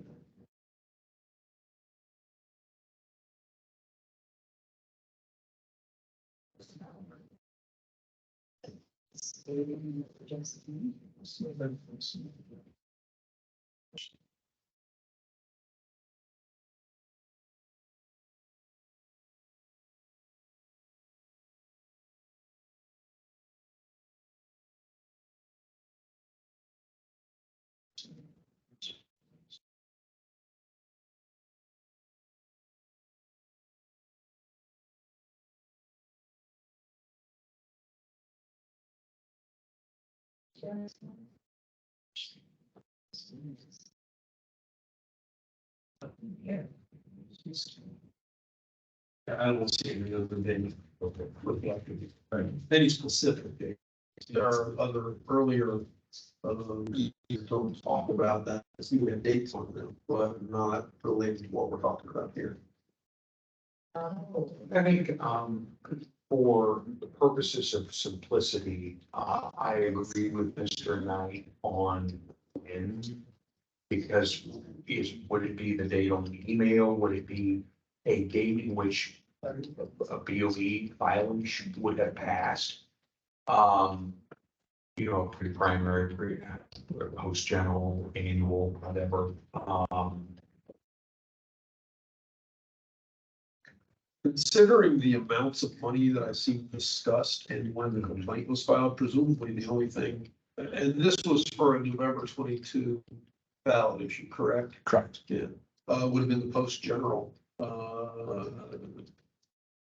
The post-election filings was due in, December, whatever, of 2022. Had they created a PAC. Right. But again, the date for the obligation to create a PAC is, the day of or prior to the receipt of the first contribution of the making right first expenditure. So that was sometime earlier in 2022. So my question is. Everything to say.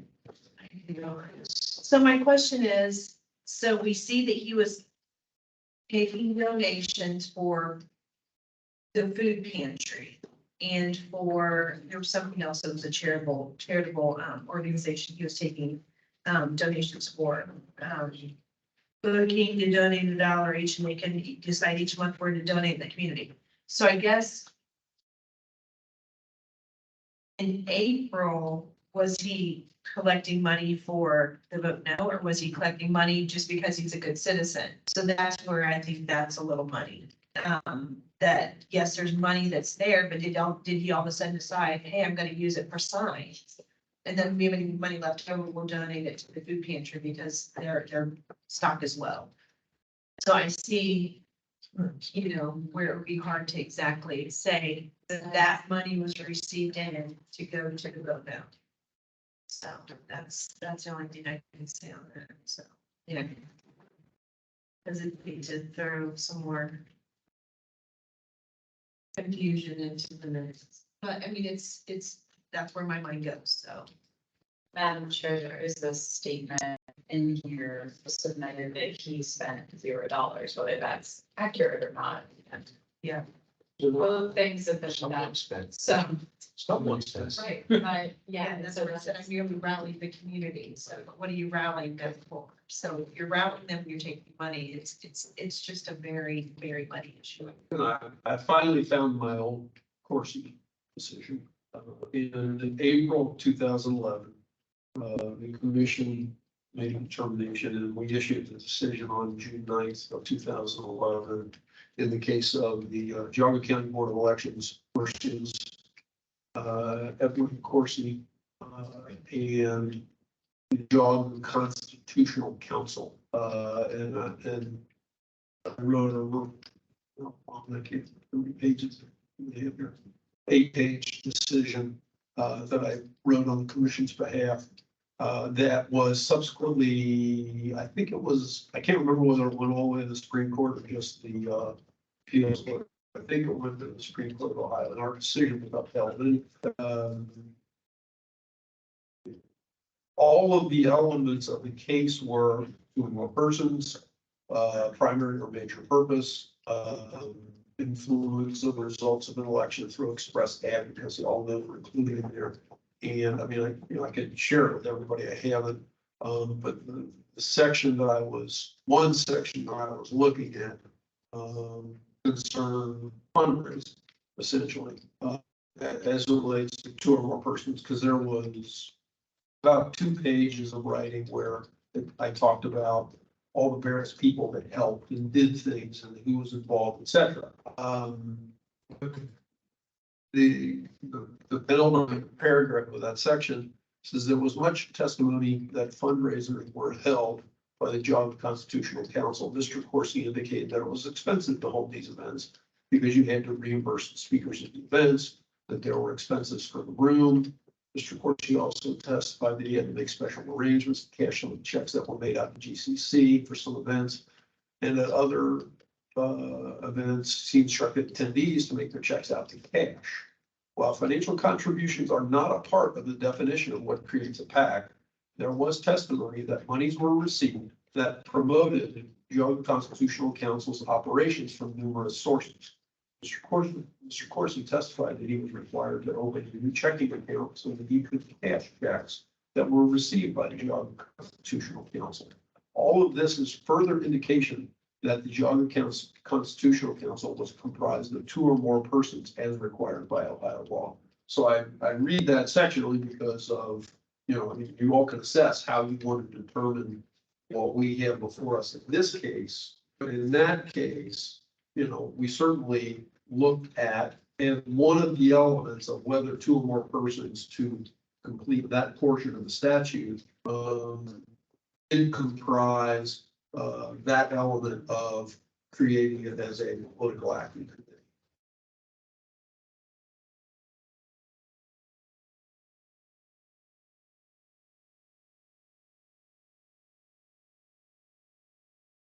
I mean, you can ask people for money for the vote no sign, so whether they actually gave the money is. We have no proof of, but he did say we need funds for vote no signs, please contribute. I will personally contribute to complete, and he will pass out the signs. And he will request by the banner, so I mean, it's. You want? Clear as mud, yes. Commissioner Lund. So I'm gonna make a motion Thank you. for a, how low can I go, $15 a day? So Yeah, that's the statute. I'd say $15 a day with a reconsideration option. Can we do that? So you're asserting that we're going to find a violation of. Yeah. Revised Code Section Violation. 1710 D, and impose a fine of $15 per day until such time as the report is filed. But give the respondent the opportunity to have the matter reconsidered. If the report is filed and a request for reconsideration is made before. Yes, that's, I know you. The motion was so eloquently worded. I could second it. I have a question, starting with Evan when. That's key for my vote. Well, we have the issue of the statute and can we, so Mr. Richter, could we start it today? There is nothing that would prevent us from doing so. Then we would start it today. Okay, This year. that would be an amendment to the motion and. Yeah. I'm fine with that, yeah. That's, Much discussion, lively discussion. There is a much.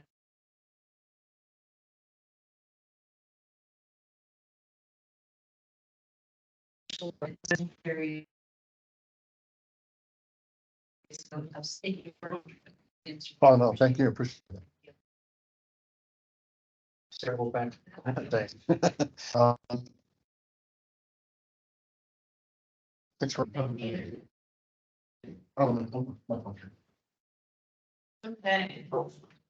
That is, all of the cases we have before us. Next, matter on the agenda that we have 15 minutes for is other business, and that is the update of the discussion concerning the criteria to assess operations in the position of the executive director. And I blew it because I started to have. Percentage of work, and we discussed that, and I didn't bring that up, I apologize.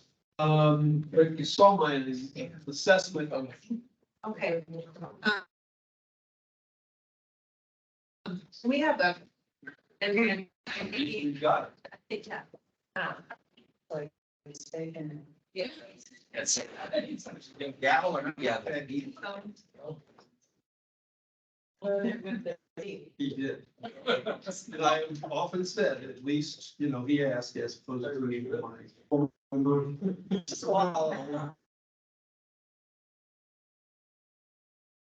Now.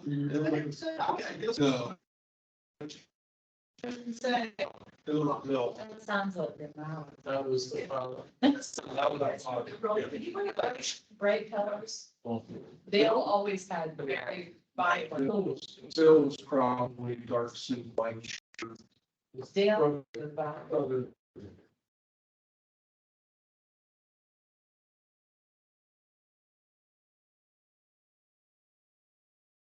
You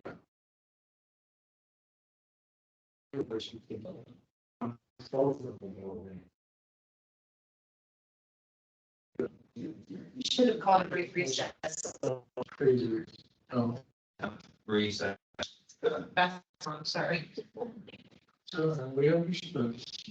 Whatever it takes to get us in line. It could be a lot. That's pretty universal. Either get beat up or it's a timeout.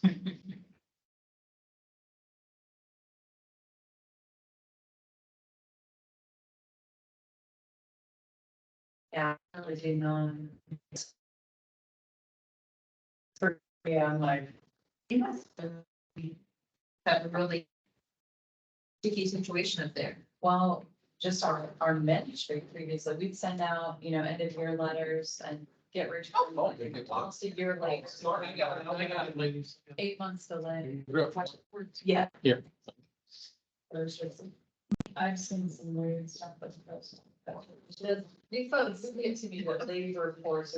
Why they got propped open? I'm like, it's right. Thank you. Well, it's still gonna be longer. Well, no, I just unlocked it. Oh, Because I went out this door, checking voicemail and that one was locked. Yeah. Walk on around and. So hopefully we can get back to that. I just know my husband likes to or so then like the human element that says sometimes like it's like, We almost left that door locked. Thank you, our family.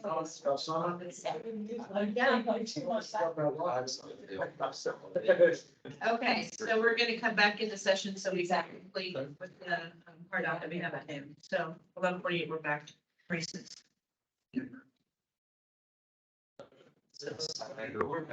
Your brain gets mushed. Thanks for being with me. No, I thank you. Okay, so going back to Mr. Richter to discuss the, Yeah, I think I synopsized appropriately what we covered over the, 4 times? And these kind of conversations, starting in January, working through April and June, and what has generally been discussed. I was just looking up as it relates to the position that Chris now holds.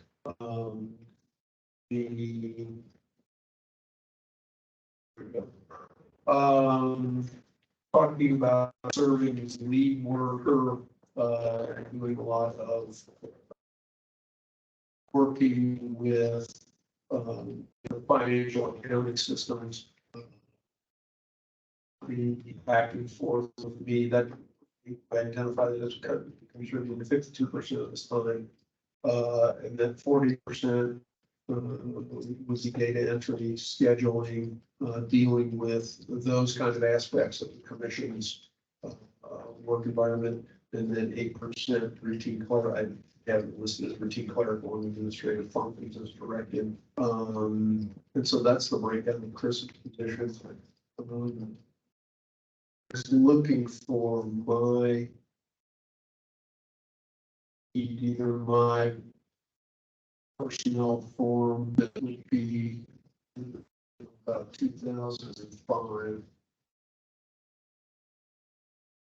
But I think I too about had the split in my job at about, 45 for staff attorney work. Executive director would probably be a little more for the attorney side, being honest with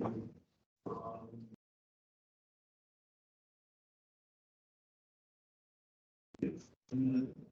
And then you always kind of throw in the generalized. And occasionally, okay, here's the other things that.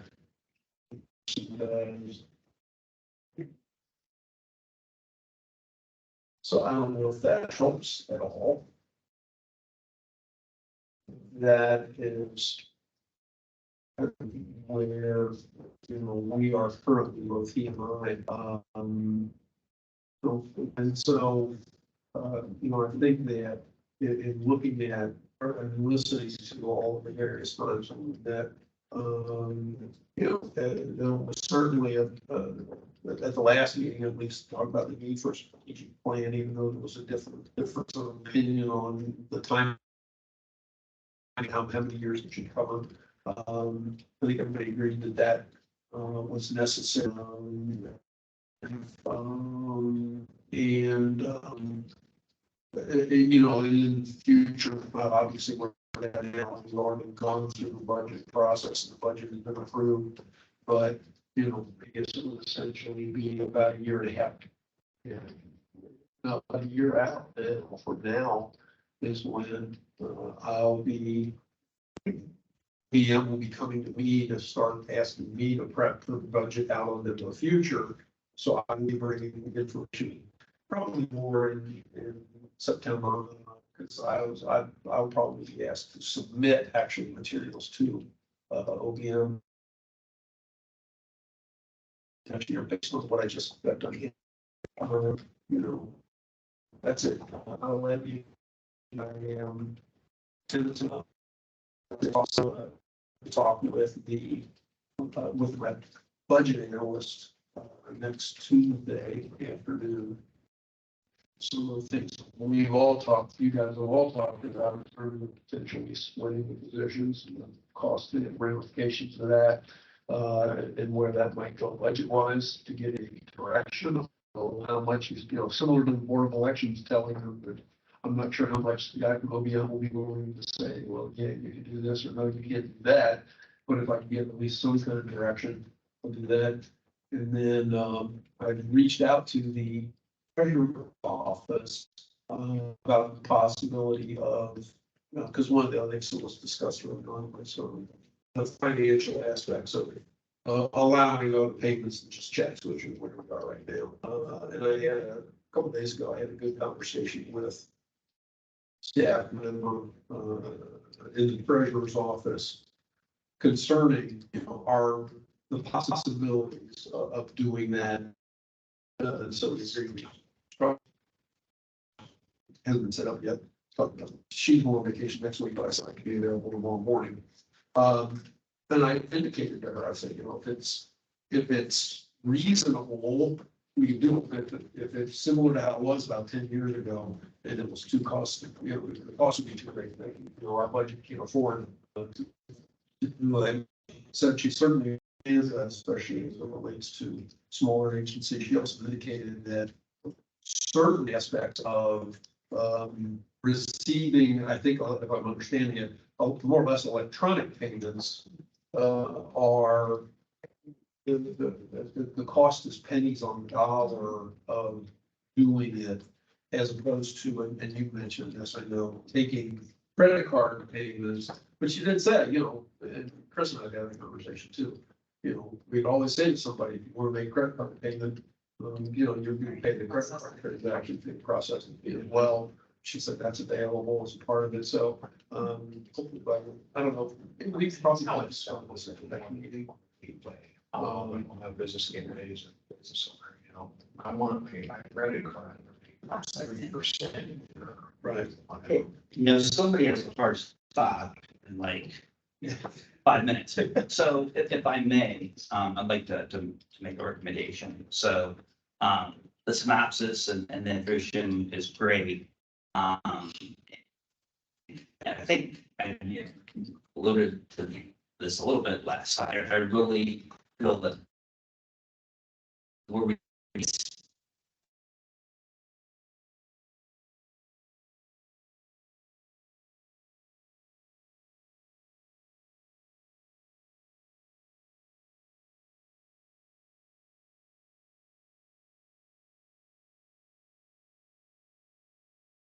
much have to evaluate executive.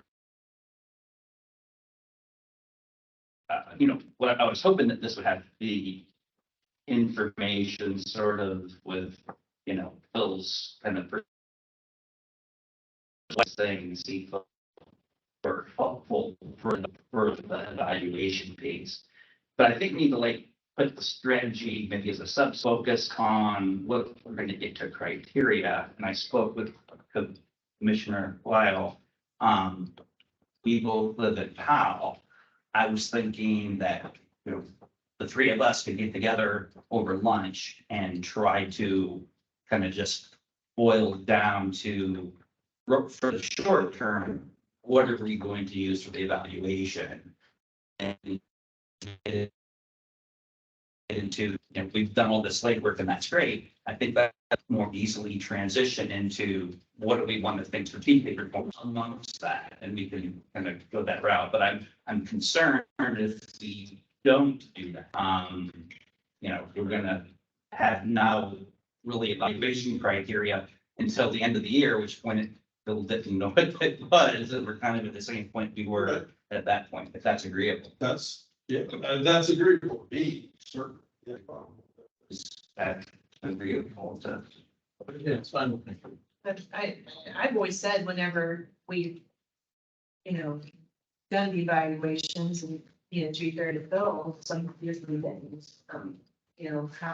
What are the metrics that we're expecting, and if we don't even talk what the metrics are, how can we evaluate what, how we did it? If you guys know what the metrics are, so I think that's the most important thing at this point. Yeah, and what we could do, like I said, three of us could get together, come up with a joint, what would be a proposal, right, that we would present for, broader. But Are there any sunshine laws or anything we need to be concerned about? That's a good question. Or just. No, as long as there's not four members of the commission or, then, like those. So we teach the public to the rusty bucket and where they can go. Everybody wants to watch. Not that last we have to go, that's where we went last time. That's my So, favorite recipe. They'll be eating chicken tenders. Yeah, we'll post it online. Anybody who wants to see this can come and watch. Let's just hope that the electric lasts. As opposed to the last time. Well, Is the power closed? Did they close the power bucket? I didn't know we had. We never had a rusty bucket anywhere. It was like on the back of another restaurant. There was like a play center. It was across from, City Barbecue. Like City Barbecue is here and that's kind of like catty cornered. And there was a rusty bucket for like a minute. Oh, really? Yeah, that's before I lived there. Yeah, the only one I was aware of was Worthington Hills. Yeah. Cool. There's- So yeah, it's close. Yeah, there it is. Yeah. So, There's one out wait, Westerville too. right? yeah. Yeah, Westerville, there's one at Easton. Is it a problem that I like this? Bucket, I know all the locations. You're welcome to join. Now, we shall gather and eat chicken fingers and iron. I had no problem with it. The Russell are great. So Somebody good with that? I think that sounds like a great idea. Okay, yeah. I mean, as long, I mean, Yeah, that's just my. I'm fine on it. And the other point, You don't agree with that? I just said something, but no. It's convenient, we're both in Powell, so it's So- easy for us. motion. It's nice. Appears to be, Take a- it appears to be the emphasis. Figure on it. That's, Madam Chair, one thing I wanted to bring up today, I thought a lot about our last hearing and, the sign in the yard in Cincinnati.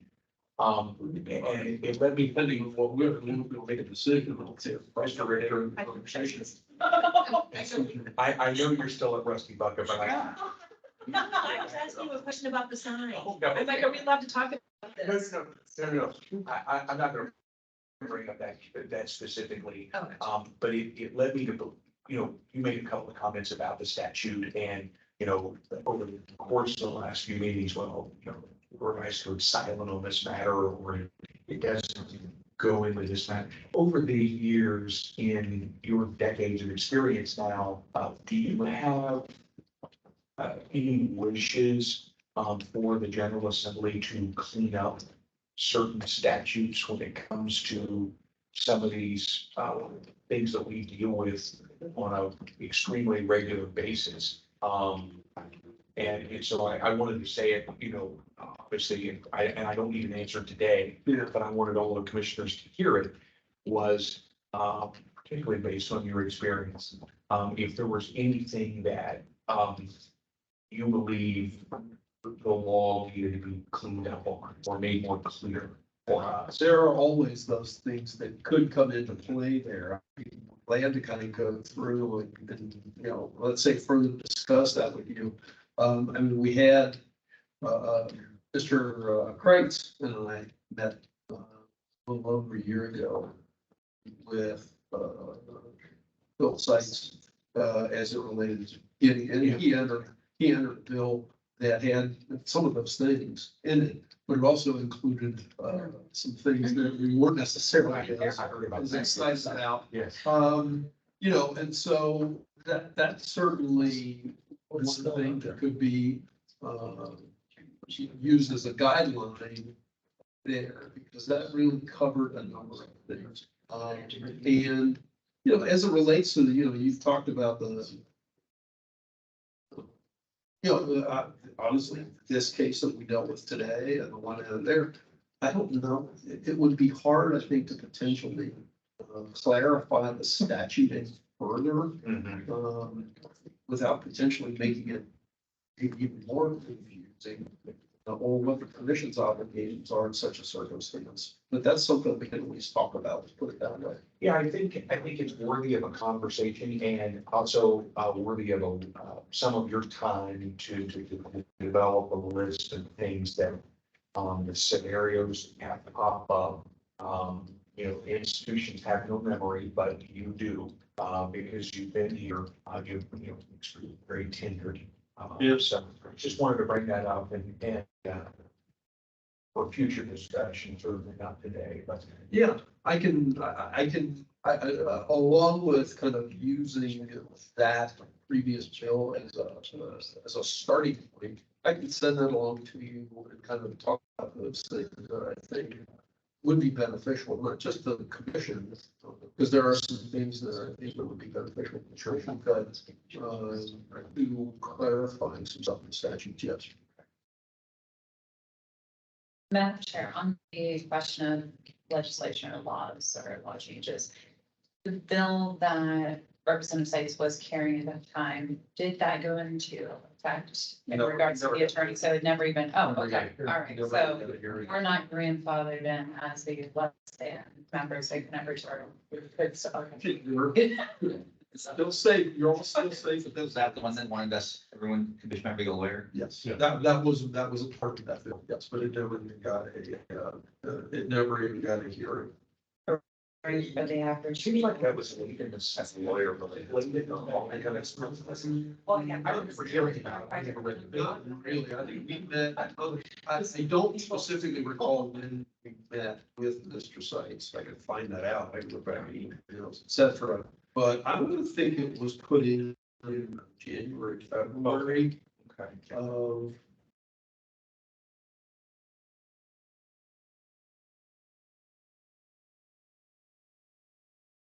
If it. It never got to traction, it never went anywhere. And I'm getting disconnected. Is he still serving or is he dropped out? Okay, He stormed out before this is his last term. okay, but he has not reintroduced that bill. Was that last session? Oh, okay. You know, at least not that's brought to my attention, and I run into it. Maybe. You like your non-election Yeah. commission members on occasion? Oh, I think we can be challenging. We try to rise to the. Speaking of something that represented attorneys, public defenders, you don't want. What? You don't need 15 attorneys in the room. Through all of the years, I have, you know, had both, this is fewest number of attorneys. But, hey, yeah, aside We're from getting, Mr. Southworth. Mr. Caraway at this point. So aside from Mr. Southworth, there are none, which is a first. Which is the first. We've always had. I have to go back and specifically go through all the years. I don't think we've always had at least. So you like to, you don't know what Dave's position of happens because he's an alternate, so. Right. Oh, and I did send an email over to, legal counsel in the house. The house, and just, you know, hey, anything going on, what do you guys know? And I've not heard anything. All right, may I ask a question? Move to adjourn. You have Yeah, well, you can, you know, yeah, it's out of order. You're the chair. Light company. Are you not eligible to be the full-time? I don't know how that works. There's nothing that would prevent that. Yeah, they could put his name out. There's nothing that they could put his name. And then put someone in for his. Yeah. Alternate. I was just wondering what that process was that. What's- To be an alternate. Because Certainly appreciate you. alternate, if you recall, alternate names were supposed to be submitted to the governor's office last October. And from the fiscal constraint side, Three up. probably enjoying using. Yeah. Budget, but it doesn't seem right. Is we're That's what's supposed to happen. And that's why we move forward to get. I know we had that big kind of like, Yeah. should we rush it in? Should we do a real broader process discussion? Because I wanted to make sure we took care of our own responsibilities. And then I guess, what I heard after the fact, I think I shared this before, is your name, other people, the three names for the Democrats were submitted. Other, and you were. Finally, the Republicans never submitted names. For the alternate, He's not also. the It's not alternate. right, is, But he wasn't appointed until oh, yeah, sure. the time frame when he was appointed, right? You know, and so, I don't know exactly when his name was over there with the other names that were required, but if, you know, that's what held out. I think something's. Presumably, that's what caused the Democratic names to be, but there were real Republican names submitted, until at least January, if not later than that. Because the only conversation I had with former chair in the days leading up to the end of his term, it was related to the potential appointment of a permanent member, which Mr. Carroll is, was chosen. You know, I certainly didn't go out of my way not to talk to him about alternate member. I think I did. I love the quality conversation that was had, like I said, last December.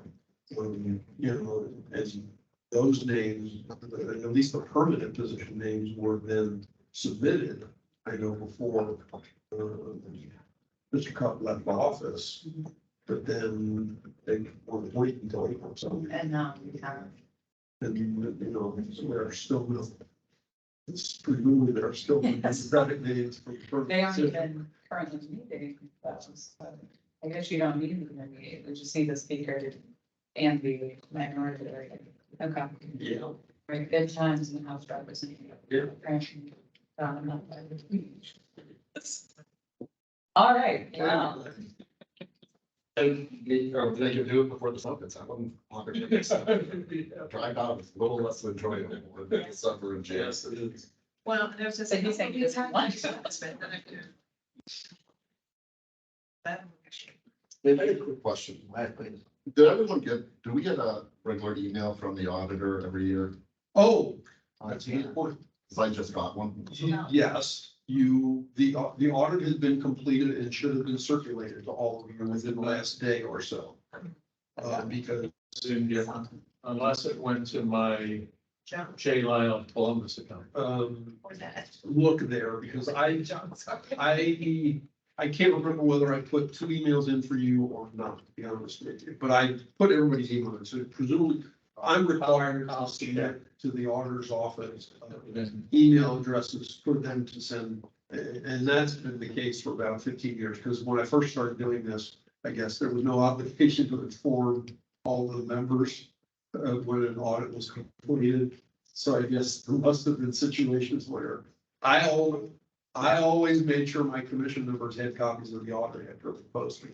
Oh, I just said that because I had to view the document, Yeah. click on this link and I'm like. Yes, it is. It is the audit. I apologize. I meant to send that to you, the version that I originally received.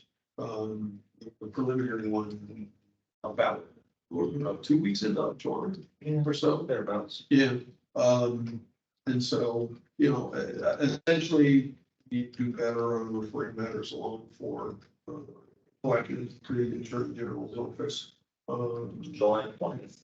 We were in the last meeting, we got the emails, we'll review it. Oh, that's right, yeah, I think this audit was fair, and respectful to the commission.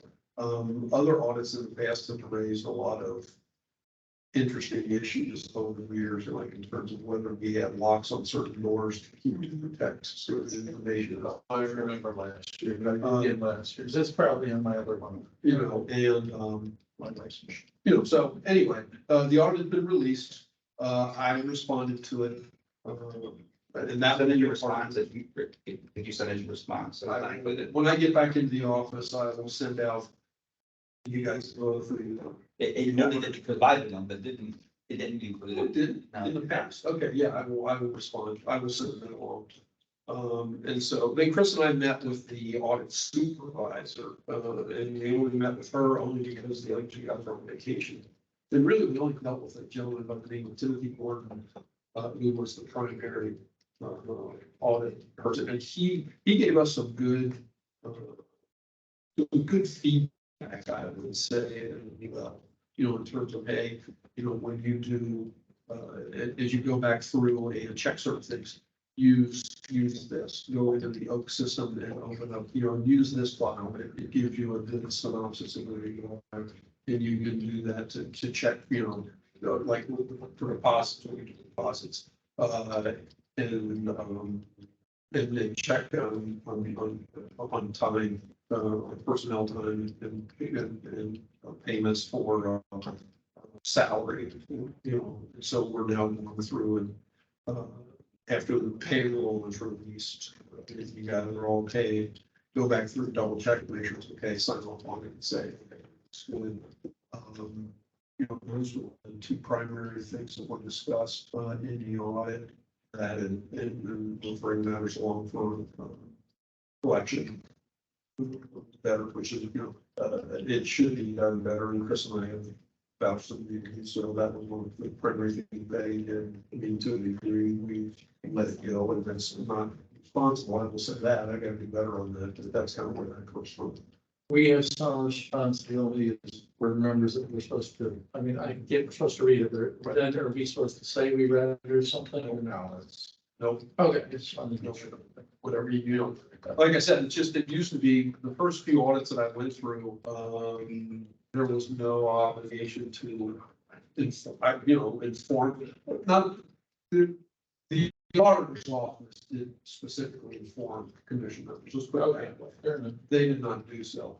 And then, like I said, about 15 years ago, one of the elements was, okay, you need to include for the auditor the email addresses of your members so that when the audit is circulated, it can be circulated to everybody. The prior audit that would have covered what 2021, you know, I mean, this one was completed within 3 weeks, or within 2 weeks, really, of the end of the fiscal year. The other audit wasn't done until like March of the following year, and then it was never circulated to anybody. You know, which is like, you know, because when they first reached out to me and said, okay, we want to come in and start doing the audit and all that kind of stuff. Oh, okay, great. I said, when is the other audit going to be released? Because normally I would get a copy of it. They said it was, you know, it was published in like March, you know, of 22. And I went back through my emails, but I never got a copy, you know, of what was done, because I had gotten the preliminary, I had responded to it. But I think I responded to that in September, October, probably. And they said, "I'm sorry. We didn't mean not to circulate that to you guys." Nobody did. And I, you know, there were a couple of times where I asked for it in the intervening period, never heard back from them. So anyway, that's one of the. But sure, I'll cut you off, Phil. I just had one other question, my recurring question for Mr. Richard. Please. What's the status of the Weston case? There is, I wish I had a different answer for you, but I don't, I've got to get on that. I'm sorry. I don't have a better answer for you than there is no real movement on it. I've got to get on that and move probably collections or probably collections to start that process and get them moving. So they haven't even started the collection process. Well, they've got it over there, right? Yes. They've got it this year, but I wanted to emphasize that we want to move that forward and. 5 months. And that's my responsibility. I'll take responsibility for that. But I mean, so I understand, but how is it, it's been referred to collections. Why is it your responsibility for them to actually start their process of collecting? Oh, well, I guess to move them along, just gonna say we want to really move on this. Because normally it is just a matter of, as I was saying to everybody, I send to the AD office and then that my control is there.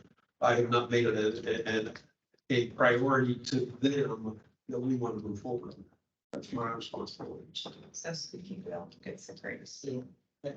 I mean, to Ernie's point, I mean, once you refer to them, they should take it seriously, but Right. that's, neither here nor there. One of the things that Especially that magnitude. it's not a big deal, it's not that big a deal. Prior to you guys all being on the commission, but I think you were a part of the engine case. Bowling Green, okay, it was decided in 21. Oh, yeah. Okay, yeah. I'm sorry, what's- She and Ms. Tavares were the only ones on the commission at the time. We had one on the commission. What's the name of the case? Pension. Engine. Pension. Oh, but. Oh, He, you remember that. he paid for signs against the school levy, similar to what we had here this morning. And at least initially did not file any independent expenditure reports or anything like that. Now, that the difference is he did it all on his own. We held a hearing on it, and Don McTighe represented Mr. Hitchin. And actually, we have a parallel case specifically against Mr. McTighe, but I've been holding based on what happens in the Hitchin case. Anyway, the commission made a finding against him that there was a violation of the independent expenditure fund. What ended up happening is on Mr. Hitchin's behalf, initially, Mr. McTighe filed an anonymous independent expenditure report with the Wood County Board of Elections, saying, yeah, these signs were paid for by somebody, but because there's no obligation to put a disclaimer on it, and under McIntyre, he's got an ability to remain anonymous. He wishes to remain anonymous even through the filing of this expenditures reports. And so they did it that way. Subsequently, they then filed one on his behalf, and some of it was he made assertions that he had been threatened by people in favor of the schools, that, he shouldn't be doing that and all those kind of things. I will send out, the decision was handed down late last week, finally, by giving the Franklin County Court of Common Pleas. Okay, so it was sometime in 2021 when the decision was handed down. Within the appropriate appeal period, which as I'm sitting here, I don't recall, I should probably look up what it says for mention. Don McTighe filed an appeal because McTighe and I had talked about it for a while, because he looked at it as a good case for challenging the independent expenditures. Okay, that's. Okay, our order was in June. It looks like it was June 2021 when we made the decision. Merit briefing for Helen. Okay, so yeah, in August of 2021, the case had started in the Common Police Court. They just handed down their decision last week. The Common Police Court, the appeals court, that's the Common Police Court. Upholding our decision on a number of different levels. So our decision was upheld, and the decision upheld. One of McTighe's arguments was that he did not receive like an addendum letter that indicated, that he should have filed, should have clarified his report, et cetera.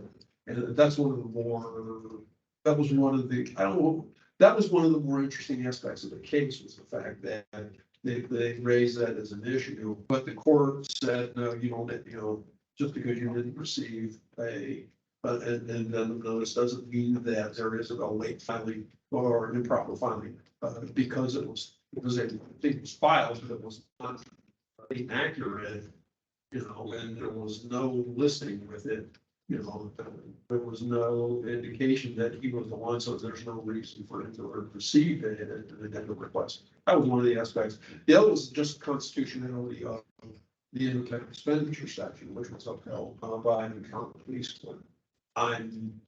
He has not done so yet, but I'm confident that it's going to be appealed. Because like I said, Don, in my conversation with Mr. Katai, he indicated that shortly after the independent expenditure statute was enacted, which I think was in 95, he's always hoped that there would be somebody out there that could use to constitutionally challenge the provisions. And so here we are, 27 years later, 26 years later, when he finally got the chance. So I'm certain it'll at least go to the Ohio Supreme Court. Unless for some reason, Don either feels like, he wants to get paid, he's not getting paid or something along those lines that would keep him from doing it, because obviously, 2 years essentially since the decision was over 2 years since our decision was made, for the county police board for, that's the decision. Yeah. Anyway. So have we decided on the 21st, yes or no? Is it September? I think she helped decide the 21st. No, you don't apologize. I didn't, I haven't, she emailed back to me, she's unavailable on the 21st. What are we considering for alternate? Would it be possible to potentially start earlier on the 28th, like start maybe 9 o'clock on this 28th? Because Ron O'Brien, who's a member of the Liquor Control Commission, has meeting all that week on the 14th. So he's unavailable on the 14th. He has to be kicked. I was originally contemplating kicking it to the 28th. Mitt has some sort of a commitment in Cincinnati at the end of the day that she wanted to be done by like 2 o'clock on the 28th. So that's what I suggested. Was like always look to see if everybody's available on the 21st. Ms. Kaufman actually indicated she might not be available. Ms. Hagan said she wasn't available first. So that kind of, the whole reason for doing it is to get it together. So if anybody couldn't make it. And so. Obviously, earlier, I think that makes a lot of sense to what. So I'm trying to get more time to try and finally get that done. But right now I have on the 28th, I have the Stewart case starting. And I don't want to get that going until we complete. Because not that you guys, handle it, but I just feel like it would be confusing to not have one completed while we start the other with the issue. So that's kind of my thinking. So I don't mind starting earlier than 28. However,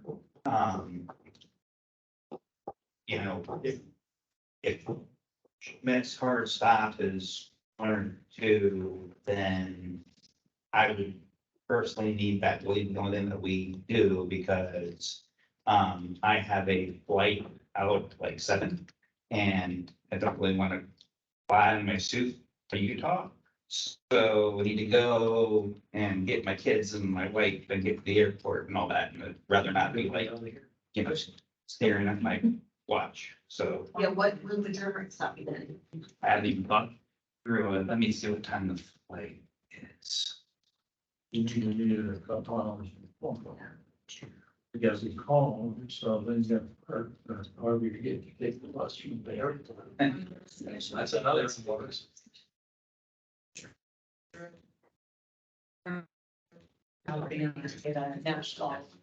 Flight's at 7:05. That's, I'm gonna want to be there by 5 for all the reasons we talked about. So I'm gonna want to leave our house at like 4. So What you're getting out by, two. getting out at two would be kind of the hard stop right there, I'll say. That was about what we I should. won't be able to be here until like 9:15. Sorry. Yeah, well, I never missed a meeting, yeah. You can give me 15 minutes. No, I can't be here till 9:15. Okay, I'm sorry, I was like. and if the goal is to finish, Right. given what we see in this case, at this point, I mean, what I'm hearing is we're probably not finishing in a 9:15 to 1 o'clock. No, 9:15, good, because he said he wanted to start at 9. There are a couple of preliminary reviews scheduled right at the moment. I don't think, we haven't put anything else on there yet, we did good, sent out any. No. The 28th? 28th. No. Okay. You know, so, The 2-day combo like we've done in the past, the Wednesday, the day before, get it done. yeah, If it runs over, then we have to leeway the next day and do all the other matters. I don't mind doing it on the 28th, I just need to get out of here. okay. So, but if the goal is to finish it. Since I'm not here, all right, let's consider, I mean, if it's okay, you guys, let's consider starting on the 27th. I have to look at my schedule. Yeah, I'm not. I'll need to check with, I don't want to do myers. I'll need to check with, Laura's. No, Oh. no, I am not. I'm research development director. Oh. I'll also, you check, I also need to check with Mr. Carroll and this morning, since they're available And it's as well. been tough, so I don't want to give any reason. No, the 21st is I available. have nothing. 21st is available. So we're talking about what days? 27. And the 28th. Meetings, but. It's almost like a golf game. So they gotta cancel. Hard life, It's fun. a hard life. I don't have anything on our schedule right now, so if I blocked it off, I should be able. Okay. Yeah, I might be able to make that, I just have team meetings, but I can change those. Well, yeah, look into that and just, let me know. I have team meetings, but they're forcings. That is not true. We know I was. And just be careful that you don't do something that qualifies as tax. That's right. All right, well, I'll investigate that, put it that way. And our next meeting is now the 31st. No, 24th. Oh, we are on the 24th. I thought Jim was the. Yes, I did, from the 31st and 24th, so we picked up Mr. Colby, All right, because Mr. Tavares will give the, not be able. let's fun to form. So we're the 24th. I had it moved to the 30th. Okay, that's fine. Yeah, I still have the 31st, I did not have the 24th, but I must have missed that memo. We had OCA getting changed from, I had it changed from 24 to 31. No, it was originally 31. That was one I mentioned that I had a wedding in Seattle, so. Oh, that's right. I was out for the 31st. You were on 31st. And I think, So we're back on the 24th, original date. Just trying to get Would clarification. it be? We're on the 24th. That was, the original date was the 31st. And I asked everybody to look into the 24th, and everybody thought, said they were okay with it, aside from. What if you get incredibly burdensome for you, if and when there is a change from the original calendar, maybe just shoot us a calendar invite for all of us, that way Okay, we don't miss it. I love that. okay. Because I'm always like, oh, what thing, I go day by day. Because I have this schedule, If I'm honest with you, so that's what I'm ready. Just double verifying. The 31st, Just use Teams. no, 31st, no. okay, and the 24th, yes. Teams. That's what. Okay, so maybe. We can do that. Thanks. Here we go. Oh, you can add Yeah. your album. Just like I knew what I was doing.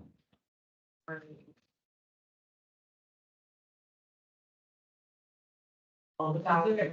Yes. Is there anything else for the good of the order? Hearing none, thank you. I motion to adjourn. So moved. Second. All right, all in favor, signify by saying aye. Aye. Post same sign. Motion carries with the vote of 5-0. Thank you so much. We are adjourned on that. Travelers. Thank you. Safe travels. Okay, this Very. is- Okay, thank you. I can generally, no, this is for. That's the chicken finger coming. Yeah.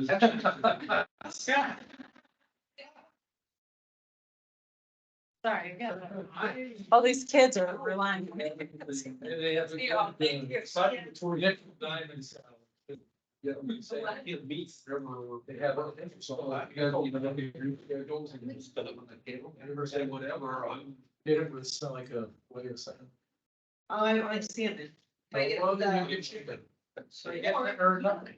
I like it, like, they don't offer it very often, but I, an actual good, kind of beef, like, you know. Get that, any protein. Yeah. I think it's diamond. Nickel.